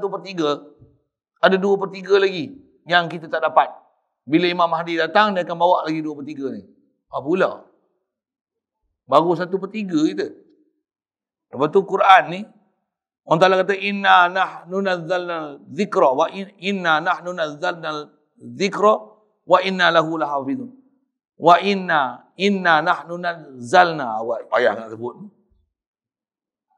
Sesungguhnya kamilah turunkan Quran, maksud zikra tu Quran, wa inna lahu lahafizun, kamilah jaga Quran. Allah Ta'ala jamin Quran ni dijaga ni. Kalau ada 2/3 yang tak ada, 1/3 aja ada, jaga ke tak jaga? Betul mana Quran yang betul-betul mana? Yang ni lah, Quran betul. Yang 2/3 tu palsu. Itu hanya dakwaan aja. Tu hanya rekaan, benda-benda yang istilahnya benda yang bukan Quran, dikatakan ada Quran lagi. Didakwa pula Sayyidina Umar, Sayyidina Osman menyembunyikan macam ni. Ada dalam Mushaf Fatimah lah, macam-macam cerita kan. Tuan-tuan nak dengar cerita karut paling banyak Syiah. Cukup saya sebut itu. Ataupun didustakan seorang pesuruh Allah. Siap. Istilah pesuruh Allah Ta'ala, Rasulullah. Kita yang ni alhamdulillah tak ada. Atau ia kurangkan martabatnya. Begitu juga. Yang Nabi, dia kata bukan Nabi. Jaga sikit. Satu, kalau kita tak pandai, diam. Ya Rasul, lagi Nabi lagi Rasul, dia kata yang ni Nabi aja bukan Rasul. Itu pun masuk bahaya juga. Kalau tadi saya sebut Nabi Adam, ada yang menafikan dia sebagai Rasul. Ada yang kata Nabi Adam ni Nabi aja, dia bukan Rasul. Pula. Ada juga tu. Hati-hati. Kufur tu akidah tu. Pasal dia istilahnya kurangkan martabat. Atau dihinakan, ataupun antara masalah ni, dihinakan siap Nabi dan Rasul. Hina macam mana? Dengan qasad mengurangkan dan menghinakan dia. Contoh macam mana? Selalunya keadaan orang menghina Nabi jadi macam ni. Ada orang syarah macam ni. Dengar. Kita umat terbaik tak? Pasal apa kita umat terbaik? Pasal kita umat Nabi Muhammad SAW. Pasal apa kita jadi umat terbaik? Quran kata macam mana? Kuntum khaira ummatin ukhrijat linnas. Pasal apa jadi umat terbaik? Ta'muruna bil ma'ruf wa tanhauna 'anil munkar. Kamu suruh benda ma'ruf, tegah benda munkar. Yang ni kita umat terbaik. Ada orang jawab macam ni. Dengar, bukan jawab, ni kenyataan dia. Kita ni lagi baik dan mulia daripada Nabi. Nabi pun tak buat dakwah, kita buat dakwah. Kita buat amal ma'ruf nahi munkar. Nabi tak buat amal ma'ruf nahi munkar. Nabi tak menyampai, Rasul menyampai. Macam, okey ke tak okey? Bahaya tu tuan-tuan. Pasal apa? Menafikan dakwah pada Nabi dan Rasul. Tu tak Nabi ada sebut tu. Nabi tak dakwah. Nabi tak dakwah, kita dakwah macam tu. Weh, Nabi lagi kuat dakwah pada kita. Cuma Nabi dia tidak ada syariat baru yang dia kena sampaikan. Yang tu khas kena mengaji tu. Ramai orang salah faham dalam bab kenabian macam ni. Pasal ramai orang kata Nabi tak menyampai, Rasul aja menyampai. Jadi di atas Nabi tak menyampai tu. Dia kata kita ni tak murun bil ma'ruf wa tanhauna 'anil munkar. Kita lagi mulia pada Nabi. Jaga. Kita lagi mulia pada Nabi sampai menjatuhkan martabat Nabi. Menaikkan martabat kita. Nabi lagi rendah daripada martabat kita. Kufur. Kufur akidah tu. Pasal apa? Pasal merendahkan martabat Nabi daripada martabat orang yang tak jadi Nabi. Umat Nabi SAW yang terbaik sekali pun. Hatta Sayyidina Abu Bakar. Dia tak akan boleh melebihi Nabi. Jangan kata lebih. Nak sama pun tak boleh. Mana-mana Nabi yang memang Nabi. Sayyidina Abu Bakar tidak akan boleh duduk paras Nabi. Pasal Nabi adalah pilihan Allah Ta'ala khas.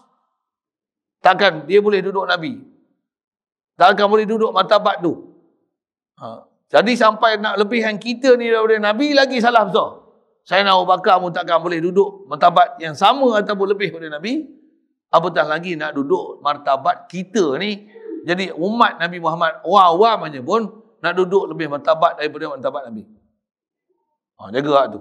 Yang tu tempat-tempat yang kena jadi kesalahan dalam masalah mengurang dan martabatkan martabat Nabi. Ya.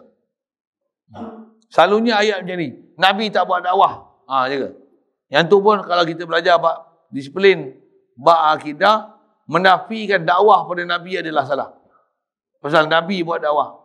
Kana nasu ummatan wahidatan fa ba'atsallahu nabiyyin mubasyirin wa munzirin. Nabi ni kerja dia memberi khabar gembira dan menakutkan. Mereka ni buat kerja dakwah. Menafikan kerja dakwah pada Nabi adalah kufur. Na'udzubillah. Ataupun dia itikad macam ni, harus boleh jadi Nabi kemudian daripada Nabi kita Muhammad sallallahu alaihi wasallam. Dia kata ada lagi Nabi depan Nabi Muhammad. Itu Nabi Arab, aku Nabi Melayu katanya. Kita Malaysia satu masa dulu ada bab tu. Alhamdulillah telah diselesaikan dan bertaubat dah pun. Tapi bertaubat pun kelakar. Dia bukan bertaubat saya telah silap, mengaku jadi Nabi gini-gini. Astagfirullahaladzim, asyhadu an la ilaha illallah, asyhadu anna Muhammad Rasulullah la nabiyya ba'dah. Dia bukan syahadah, dia bukan macam tu. Dia kata apa? Oleh kerana pejabat agama telah tak membenarkan saya mengaku jadi Nabi, dengan ini saya memberikan surat peletakan jawatan saya sebagai Nabi. Alah, ini wayar kot kan. Masuk Tanjung Rambutan apa. Macam-macam kan. Tu Malaysia. Indon pun ada. Nabi Indonesia. Tuan-tuan enggak percaya boleh bisa akses internet ni ada. Nabi Indonesia bisa dilihat di dalam YouTube. Mempunyai banyak video yang menceritakan ada Nabi Indonesia. Ada Pak Kiai Indonesia yang isterinya 11. Pak Kiai, isterinya 11. Sedangkan mana ada orang Islam yang boleh isterinya melebihi daripada 4 orang. Tapi ada Pak Kiai yang isterinya 11. Wah, ini apa ini? Hebat ini. Syariat baru ini. Bunyi endon dah. Bunyi dah Indonesia hari, dia bunyi endon lah sikit. Ya. Jadi kita kalau ikut selesai itu bahagian yang pertama. Dan bahagian yang kedua perbuatan yang jadi murtad, iaitu seperti sujud bagi berhala. Siap. Na'udzubillah. Sujud ni memang benda bersalah. Benda salah besar. Sujud kat berhala. Sedia maklum. Sebab sujud ni semua orang tahu tak. Benda ni benda salah besar. Satu, kita Malaysia tak ada sujud kat berhala. Tapi satu masa dulu ada. Duduk depan tugu. Sujud trompet. Hari Pahlawan. Duduk depan tugu, tafakur. Alhamdulillah benda tu dah ditukar dengan majlis tahlil apa. Alhamdulillah bagus. Saya tentera dan polis ni selalunya mereka ni, alhamdulillah kalau saya punya pengalaman lah. Di atas divisi mereka ni untuk jaga keselamatan satu, jaga jenayah satu, faham akidah yang diserapkan pada mereka betul. Bila kita betulkan dia, alhamdulillah dia boleh balik ke jalan betul. Mudah, tak susah pada mereka. Tak ada kelahi pun. Bila kata yang ni salah, tegur, boleh menyebabkan kufur, pasal menghormati depan tugu apa, bunga pula, ini bukan jalan Islam, tukar langsung pada majlis tahlil, siap. Okey, boleh terima. Cantik, jadi. Tapi bila yang tak dapat pendidikan agama betul ni masalah. Pasal askar dan polis ni bila direkrutkan dengan kaedah agama, walaupun agama dia ada benda yang tak apa sempurna dari beberapa sudut, tapi dari sudut akidah ni best. Saya biasa jumpa dengan polis, kawan-kawan saya pun ramai polis kan. Bila kita jumpa dengan dia orang ni, tanya bab akidah, okey, solid. Tambah yang masuk komando 69 masuk dalam hutan. Saya ke saudara mara, orang kerabat. Komando 69 ni ada berapa orang? Makan ular sawa, makan monyet ni biasalah dia orang. Itu survival dia. Masuk dalam hutan kosong tu kan. Ada pisau je. Itu survival dia. Macam mana nak hidup? Mula-mula tak boleh tahan, tak makan apa. Boleh lagi makan pucuk kayu. Tak boleh, tak lapar ketak-ketak ni. Macam apa aja lintas. Dapat, makan, semua dia balun. Tapi taklah teringat untuk makan ulat sawa, makan kera apa. Tapi ada pengalaman makan kera. Makan kera kan seminggu. Seminggu sebulan? Seminggu kan? Seminggu bau kera tak hilang. Ada orang yang biasa dengar cerita orang komando cerita. Dia biasa makan kera. Seminggu. Tak hilang. Bau kera tu. Cium bau kera. Bau kera. Makan kera, teringat makan budak-budak. Kera kan? Bila dah tembak, bila dia selinap buang bulu, macam mana? Macam makan baby. Rupa dia. Ujung aku tak jadi komando. Alhamdulillah. Anak murid saya ada seorang jadi komando kan. Duduk pondok. Jangan sebut nama. Komando darat. Tapi dia komando 69 kan, komando tentera darat tu. Dia bukan yang polis hutan. Maksud bukan polis hutan. Komando tentera darat. Komando. Memang orang steady lah. Berenang ni, berlompat, badan pun jenis. Beranak tembuni kot kan. Memang orang macam tu memang layak jadi komando kan. Dia punya keupayaan luar biasa. Kekuatan dia. Kena gigit lebah ni, biasalah. Kalau kecil-kecil tu, nakai, kena ikat kat sarang pokok, kat pokok ada kerengga. Kita kena sekok pun nak. Seminggu. Bengkak. Dia kena gigit sama. Sengih. Memang layak jadi komando lah tu. Komando memang, tuan-tuan. Komando ni memang manusia special. Kalau tak jadi komando. Komando ni kalau bagi agama lah lagi special. Apa dia? Dia tak pandang siapa lah. Islam pun tak musik. Nyawa aku hilang tak apa. Yes, komando ni. Dan alhamdulillah ada pun sedikit tapi tak bagi betul-betul terah agama tu teh. Kalau komando ni bagi betul-betul agama Islam ni, macam mana para sahabat yang agama, la ilaha illallah dia betul ni macam mana? Best Malaysia. Yeah. Tentera kita memang steady kan. Saya kata saya ada kawan khabat ramai tentera. Steady, saya kata steady. Walaupun kadang tak semayang, itulah ya. Tuhan makan kerang, makan ulat sawah Tuhan. Tapi akidah dia steady. Dan dia boleh kritik diri. Aku ni ulat sawah elok lagi pada aku kata dia. Dia boleh kritik diri kan. Dia boleh tahu apa kesalahan dia. Kesalahan dia boleh tahu. Dia boleh detect salah dia apa dia. Aku ni bukan orang baik pun. Tapi aku kenal orang salah. Aku masuk dalam hutan, aku tahu orang salah siapa, aku salah. Akidah dia best. Jangan Wahabi. Tak boleh. Waktu saya tak boleh. Saya barat saya sebut Wahabi. Baik. Sujud kat berhala memang salah. Ke askar sikit tadi tu. Ataupun sujud kat matahari. Sujud memang salah. Kalau tak sujud macam mana? Sikit tengok matahari terbit tu. Macam mana? Apa-apa isyarat penyembahan kufur. Apa-apa isyarat penyembahan kufur. Ataupun apa-apa isyarat yang khas untuk menunjukkan lambang kafir. Lah ni ada lambang simple-nya. Nampak salib macam mana? Dulu saya duk mengaji, tunggu dia sebut. Apa? Tai. Tai tu orang tahu tak apa dia? Dia sebenarnya mengajar dan latihan untuk buat palang Kristian. Tai. Ikat tai macam mana?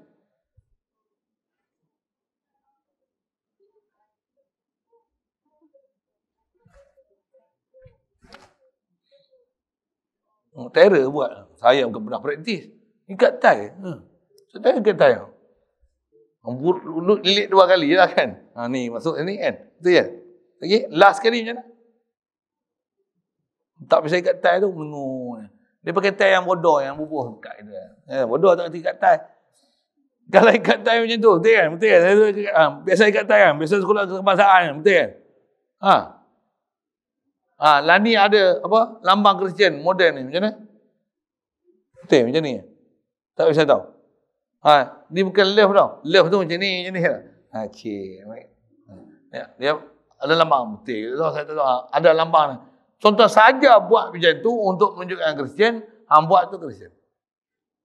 Buat macam ni pun orang marah betul tak? Tu pandai marah macam ni.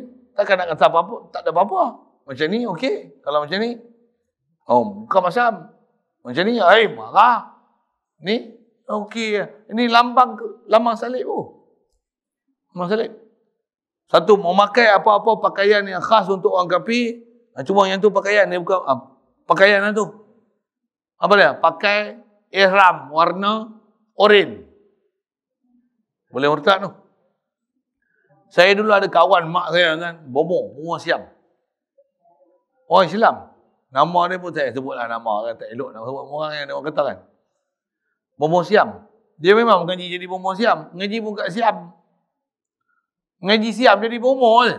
Rumah dia kepala tengkorak, ada ni, ada alat perubatan perbomohan dia. Waktu dia nak berubat, dia mesti pakai sari pula dah. Pakai apa? Ihram warna oranye tu. Pasang lampu, pasang ni punya colok ni apa, pakai teng teng teng teng teng teng teng teng teng teng teng teng teng teng teng. Sembahyang Jumaat pergi. Majlis tahlil ada. Naik rumah baru, panggil kita sembahyang hajat. Sana tu. Mak, kecelaruan umat Islam. Dia kata, saya waktu berubat, saya pakai begini. Waktu biasa tak ada. Kita pun buat sebab ni, apa dia? Allah Ta'ala yang bagi kesan semua. Wow, tauhid, kemas kat weh. Kemas-kemas pun masuk parit kat.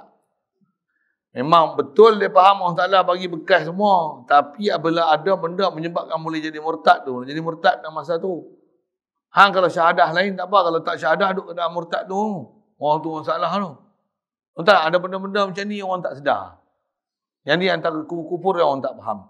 Na'udzubillah. Baik. Ataupun kita dia sujud mana-mana makhluk. Sujud kepada makhluk boleh menyebabkan kufur. Satu, tak dibenarkan untuk isteri. Walaupun isteri sujud ke suami. Tak boleh. Anak sujud ke mak bapak. Tak boleh.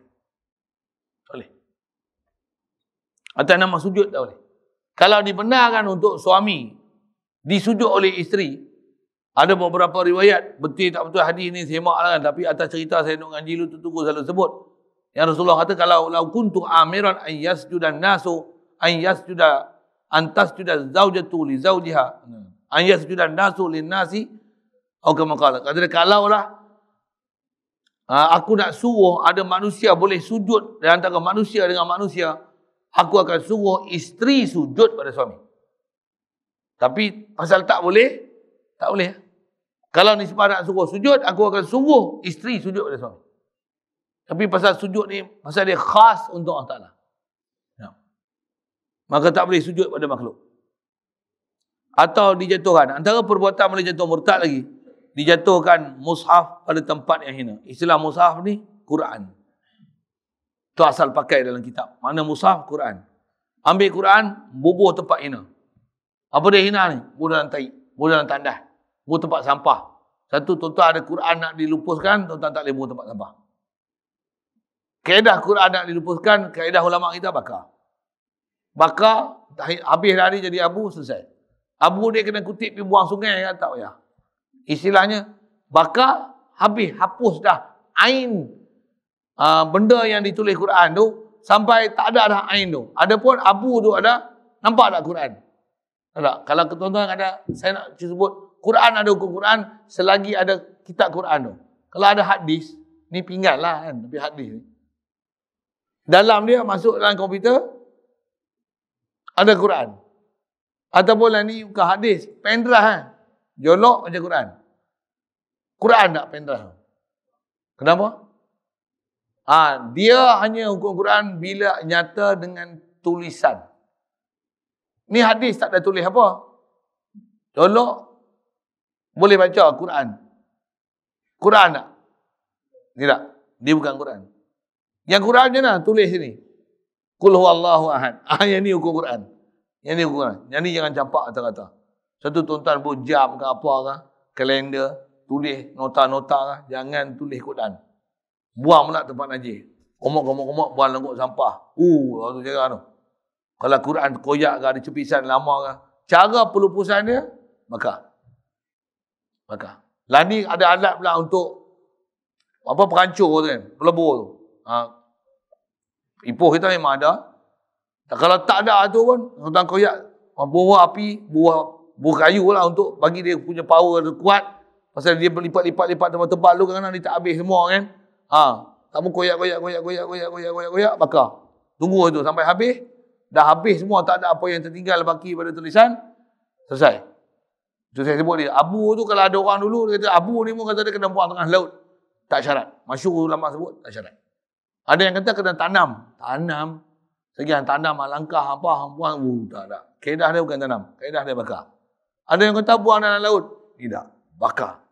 Dan bakar bukan niat untuk menghina kan. Bakar dengan niat untuk memelihara dia. Menara dia. Jaga, kadang-kadang kita buat Quran ni tak ada apa. Kadang beli surat khabar. Surat khabar tu masa tu ada pameran Tamadun Islam, artifak. Ada tunjuk ayat Quran, apa manuskrip lama. Dalam tu ada gambar warna. Kita dah baca, buat macam mana? Lempak kata-kata. Tu jaga surat khabar. Surat khabar tu jaga sikit. Pasal dia ada tulisan Quran. Lagi, apa dah? Buat bungkus nasi lemak. Koyak, bungkus nasi lemak. Yang ada tulis artifak Quran, yang Quran manuskrip lama-lama tu, yang tu kita bungkus-bungkus nasi lemak. Yang ada tulis tu, ambil jaga. Tak nak kalau koyak-koyak, pelihara, bakar. Supaya istilahnya kita tidak menyepah-nyepahkan ayat Quran yang tertulis ayat Quran. Kertas yang tertulis ayat Quran. Baik. Dan kata dia seperti mushaf ni, maksudnya macam Quran adalah semua kutub hadis. Semua kitab-kitab hadis. Begitu juga kitab-kitab ulum syariah. Semua kitab-kitab ilmu syariah. Sekalipun kitab nahu, kitab saraf, kitab balaghah. Orang tak faham tu dia lah iqra' sekalipun. Tak boleh jaga, bakar. Itu ya kaedah dah. Kaedah paling mudah. Ataupun dijatuhkan di tempat hina seperti najis di atas Quran. Bukan ambil Quran buang ke dalam najis. Ambil najis buh atas Quran. Itu pun salah. Berak atas Quran. Ui, jangan. Satu Quran kena balut elok-elok. Kalau ada tak cicak macam mana? Dibasuh tak cicak tu. Kalau ada kulit, buka kulit tu, basuhlah kulit tu. Senang, ada kulit tu. Kalau ada Quran tu berbungkus. Dengan qasad untuk menghinakan dia. Dan jadi kufur ni, dengan qasad untuk hinakan Al-Quran, maka jadi kafir segala perbuatan itu. Alhamdulillah. Satu benda yang jaga tuan-tuan zaman ni, kalau zaman-zaman tambah, kalau ada hubungan dengan makhluk halus, jin dengan apa, dia ada macam ni, macam kaedah. Apa dia? Begitu juga ada kaedah-kaedah perubatan. Nampak macam kaedah perubatan Islam. Jaga, perbuatan tu boleh jadi kufur. Apa dia? Nak berubat, ambil tisu, apa tu? Tulis ayat Quran, lipat-lipat, gulung. Betul buat apa? Telan. Buat ubat. Supaya badan kita sebati dengan ayat Quran. Buat apa? Ubat kebal. Tulis ayat Quran tu. Wa idza batashtum jabbarin. Lagi tu tak tulis, pergi buat lah. Tampak je. Ambil telan. Telan tu murtad. Atas, saya duduk ngaji tu tunggu sebut. Siapa murtad? Perut kita ni tung tai. Tung tai faham? Mana tung tai? Tunjuk. Ni tung tai. Tempat keluar tai sini lah. Masuk sini maksudnya. Dia akan masuk tempat cemar nanti kan. Antaranya masuk pergi kat tai. Yang tu salah satu sebab untuk jin masuk kat kita. Jangan buat pasal tu. Tuan-tuan pernah buat, tobat. Yang anda buat tu. Ada orang kebai sebab macam tu. Kebai lah. Anda buat benda menyebabkan murtad. Hang tak sedar murtad. Satu jin boleh duduk kat hang. Satu hang kebai. Ambil pisau, harih tak lut. Bukan main-main, memang tak lut suruh. Lori langgar dia, lori kemek, dia tak kemek. Pasal lori bukan langgar dia, langgar jin. Mana nak kemek? Kemek, lekuk. Tu lori tu. Lekuk tu. Dia ada tu samba. Belah. Kenapa? Bukan langgar dia, langgar jin. Jin dah duduk kat dia. Tapi saya nak cerita bukan cerita jin tu. Syarat nak dapat macam tu, hang kena telan ayat Quran. Tu benda murtad tu. Ya. Nah memang biasanya ilmu-ilmu mistik macam ni, dia akan ada benda yang buat menyebabkan hang jadi kufur. Antaranya, tu, telan ayat Quran tu. Antaranya, pijak Quran. Junjung atas kepala kaki, pijak tu. Hang nak berubat, hang kena pijak tu. Hang nak jadi Tok Momo, hang kena pijak ayat Quran, hang berubat. Jadi. Memang jadi pun, pijak ayat Quran jadi. Jaga. Semua ni adalah sebab-sebab dan kaedah-kaedah yang dibuat oleh, kalau sebut tu jin apa ilmu perubatan macam ni, dia nak manipulate kita untuk rosakkan kita, kau saja boleh jadi murtad yang tanpa kita sedar, pasal kita tak faham benda ni. Aku nak berubat aja, ada keluar ayat tu. Aku buat sebab je yang menyembuh, taklah aku buat apa-apa, aku pijak. Aku pijak pun terpaksa pasal nak berubat, kalau tak jadi. Inilah penipuan-penipuan yang ada keliling kita. Banyak terus kan. Kira saya lalu mengaji dengan Tok Guru bila dia hurai bab-bab ni. Saya duk dengar berserabut dengar. Ui banyaknya. Aku ingatkan murtad ni takkan pergi sembah tok kong Terdengar. Masya-Allah. Banyak kan. Yang ni pun kita baca kitab Sulam tadi. Kalau tuan-tuan buka kitab besar-besar lagi, kitab Majmuk, disebut bab-bab ni. 4 bulan ngaji kursus bab tauhid lah. Bab murtad. Ngaji hari-hari tu. Dan kata dia bahagian yang ketiga itu perkataan yang menjadikan murtad ni, na'udzubillah, kata dia amat banyak, setengah daripadanya. Yang ni tak ada baca lah. Ada kelapangan lain. Kita jumpa lain hal, lain hari. So yang kaedah semua kita dah bagi. Jadi kurang-kurangnya dengan kita lalu buat itikad, buat perbuatan. Perkataan pun ada sebahagian yang kita dah sebut. Cuma ada benda-benda fakta yang disebut ini yang perlu pada pendetilan dan huraian sikit untuk ambil faham tu. Jadi yang tu panjang umur kita jumpa dalam kelapangan yang lain. Mudah-mudahan pertemuan hari ini dapat satu pencerahan untuk kita kot. Kemudian hujung ni, soalan kalau ada, kita apa kita bicara?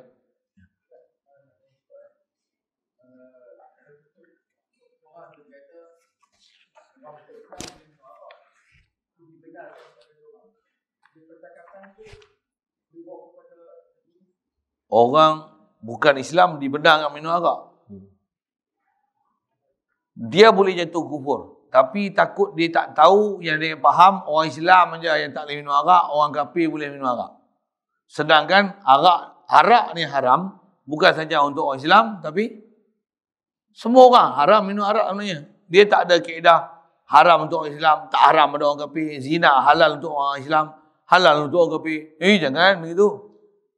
Apa yang haram pada syariat adalah haram pada orang kafir. Cuma kat dia tak ada taklif untuk dia tu kan.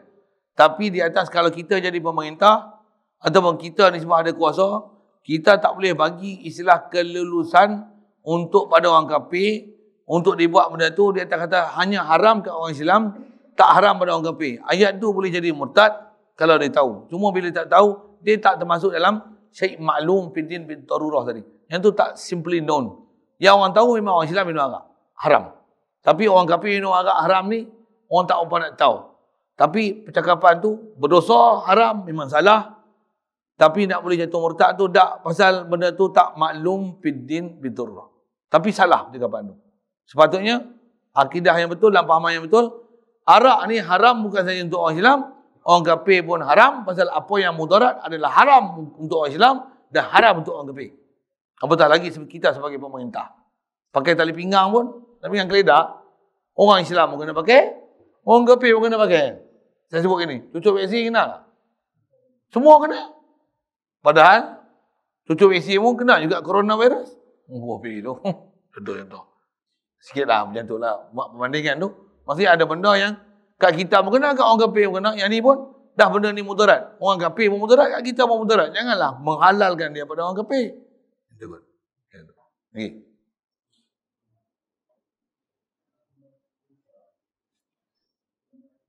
Minum air kencing unta. Yang ni pun masalah juga. Kaedah kita haram berubat dengan najis. Melainkan jika tak ada dah benda suci, baru boleh kita berubat. Ini ayat statement asal. Jadi maksudnya tak ada dah ubat, melainkan ubat dia adalah air kencing unta. Pergilah minum. Jangan kata air kencing unta, air kencing hang pun. Itu je ubatnya. Memang ada ketika kena minum air kencing. Bahkan lah ni tu ada grup yang dipanggil Urinoism apa. Ada nama dah. Kumpulan yang minum air kencing neri. Ada tu, kita pelik. Ada. Saya pun baru tahu ada. Saya ingat kan cerita-cerita bodoh tu lah. Dia sampai satu grup. Dia ada amalan minum air kencing neri. Tok muka tu kerut tu okey lah. Tak bisa dengar. Okey. Asal kaedah kita haram berubat dengan najis. Melainkan tak ada tempat, tak ada benda halal yang boleh nak boleh jadi ubat dan penawar melainkan najis. Saya ngaji untuk bagi contoh mudahnya ni. Contoh aksiden, berlaku pendarahan yang banyak. Perlu darah lah. Jadi apa ubat yang paling baik untuk tuan-tuan masa tu? Darah lah. Ikut grup masing-masing punya darah lah kan. Pakai darah ke pakai air sirap? Kau masuk madu. Masuk darah lah, betul tak? Kau masuk air kosong, air pipe, air bukit, air klorin ke, LAP punya air boleh? Tak boleh. Dia mesti darah ikut kumpulan masing-masing, steril lah apa macam-macam. Betul? Boleh masuk darah dalam badan kita? Boleh tak? Boleh tak berubat dengan darah masa tu? Boleh tak? Apa hukum dia? Harus pandai. Kau nak mati tak? Mati. Bahkan kalau tak dapat darah tu, jadi wajib pula pada masa tu. Tapi asal hukum, haram berubat dengan najis. Itu kaedah asal. Jadi, kaedah kita dalam mazhab Syafi'i, jangan war-warkan. Apa dia? Harus minum kencing unta. Jadi pergi Mekah esok, bukan minum susu unta. Minum kencing unta. Esok ada kopi kencing unta. Mampu lah. Tuan-tuan tahu tak pasal apa ni? Pasal salah viral. Salah bagi hukum. Nak saya tanya ni. Itu saya sebut Pak Najib. Pasal saya jelas saya jawab tu. Saya ke hujung sikit tadi. Boleh tak derma organ? Derma organ. Faham? Derma organ boleh tak? Asal kaedah derma organ adalah haram. Melainkan orang ni dah mati, ada orang hidup, terpaksa ambil orang yang daripada orang yang mati, terpaksa untuk selamatkan orang yang hidup ni daripada orang mati ni, untuk selamatkan orang yang hidup. Dan orang hidup ni terpaksa pakai organ dia. Macam mana? Terpaksa pakai. Dia ni pula yang nak mati ni macam mana? Yang nak mati ni tunggu wali ulama. Yang mati ni siapa? Kapi Harbi. Nama dia siapa? Cakor Tiau. Wah tak tahu. Belah ambil kubuh. Contohlah saya sebut mudah-mudah gitulah kan. Ada keharusan. Bila nak dijaga nyawa tu, orang beriman, orang baik, orang takwa, tak boleh nak sambung nyawa dia, melainkan kena ambil organ daripada orang kafir pada masa tu. Oh boleh. Itu antara memang boleh disebut oleh ulama. Itu memang boleh. Ayat dia sama. Asal hukum haram. Melainkan dalam keadaan darurat. Macam babi. Apa hukum makan babi? Haram. Melainkan tak ada makanan lain nak bagi hidup. Melainkan nak hidup kita survival dia makan babi. Macam makan ular sawah dengan beruk dia je lah. Itu je kaedah nak survival. Masa tu terpaksa makan. Darurat. Hukum darurat jangan jadikan hukum asal. Macam najis tadi. Sama jugalah. Jangan bagi hukum asal. Harus minum kencing unta. Kadang-kadang darurat. Dia darurat tu rezeki hilang. Dia tinggal harus minum kencing unta. Harus makan babi dalam keadaan darurat. Dia akan tinggal hak darurat tu. Dia akan tinggal apa? Harus makan babi. Cuma jangan makan isi. Makan tulang. Makan lemak. Haram. Daging haram. Dia syarah macam tu. Dia syarah macam tu. Sekali derma organ macam mana? Harus derma organ. Melainkan dalam keadaan darurat. Dia hilang darurat tu, dia akan jadi harus derma organ. Jadilah seperti saya, duta yang duk derma organ. Dia akan jadi faham macam tu. Yang ni masyarakat. Lani, kalau saya nak tengok, jadi macam tu. Yang tu kot tanya pasal kencing unta kan. Pasal dah jadi masyhur sampai kita pening. Kencing unta. Sampai pergi Mekah tu ada geng yang bila pergi tu, pergi tempat-tempat yang pergi ziarah-ziarah, waktu ziarah tu ada air, ada unta buat apa? Pergi pening kencing unta. Tu pun bukan buah bekas. Tunggu unta tu nak kencing, pergi tadah tu. Nalar ke? Tu tak betul kan. Saya cerita ni pasal ada orang nak cerita tu. Betul ada jadi tak jadi. Pasal ada orang nak cerita dah. Dia kata minum hak keluar tu. Tak payah buah bekas. Pure punya minum. Kata untuk berubat. Kata dia. Ubat apa kan? Dobit dia pun selagi tak ada benda suci. Dobit dia tu. Masa saya jawab jauh sikit tadi. Untuk menunjukkan format. Format lagi betul. Bila format tak betul ni yang dia highlight kan. Hukum yang darurat tu. Yang tu seolah-olah yang ni hukum asal, yang hukum asal tu lah jadi hukum jadi furuk pula. Atau hukum darurat pula. Masa saya jawab tuan. Lain. Wallahualam. Maaf dia tak apa yang tak sedap dengar tu. Tak sedap dengar tu limpak kat saya. Yang elok tu ambil, pakai. Sebarkan benda yang baik. Yang buruk, tanam-tanam kambuh. Boleh tu. Wallahualam. Bismillahirrahmanirrahim. اللهم نور قلوبنا بنور هدايتك كما نورت الارض بنور شمسك ابدا ابدا برحمتك يا ارحم الراحمين وارزقنا فهم النبيين وحفظ المرسلين والهام الملائكه المقربين وسلم تسليما على جميع الانبياء والمرسلين والحمد لله.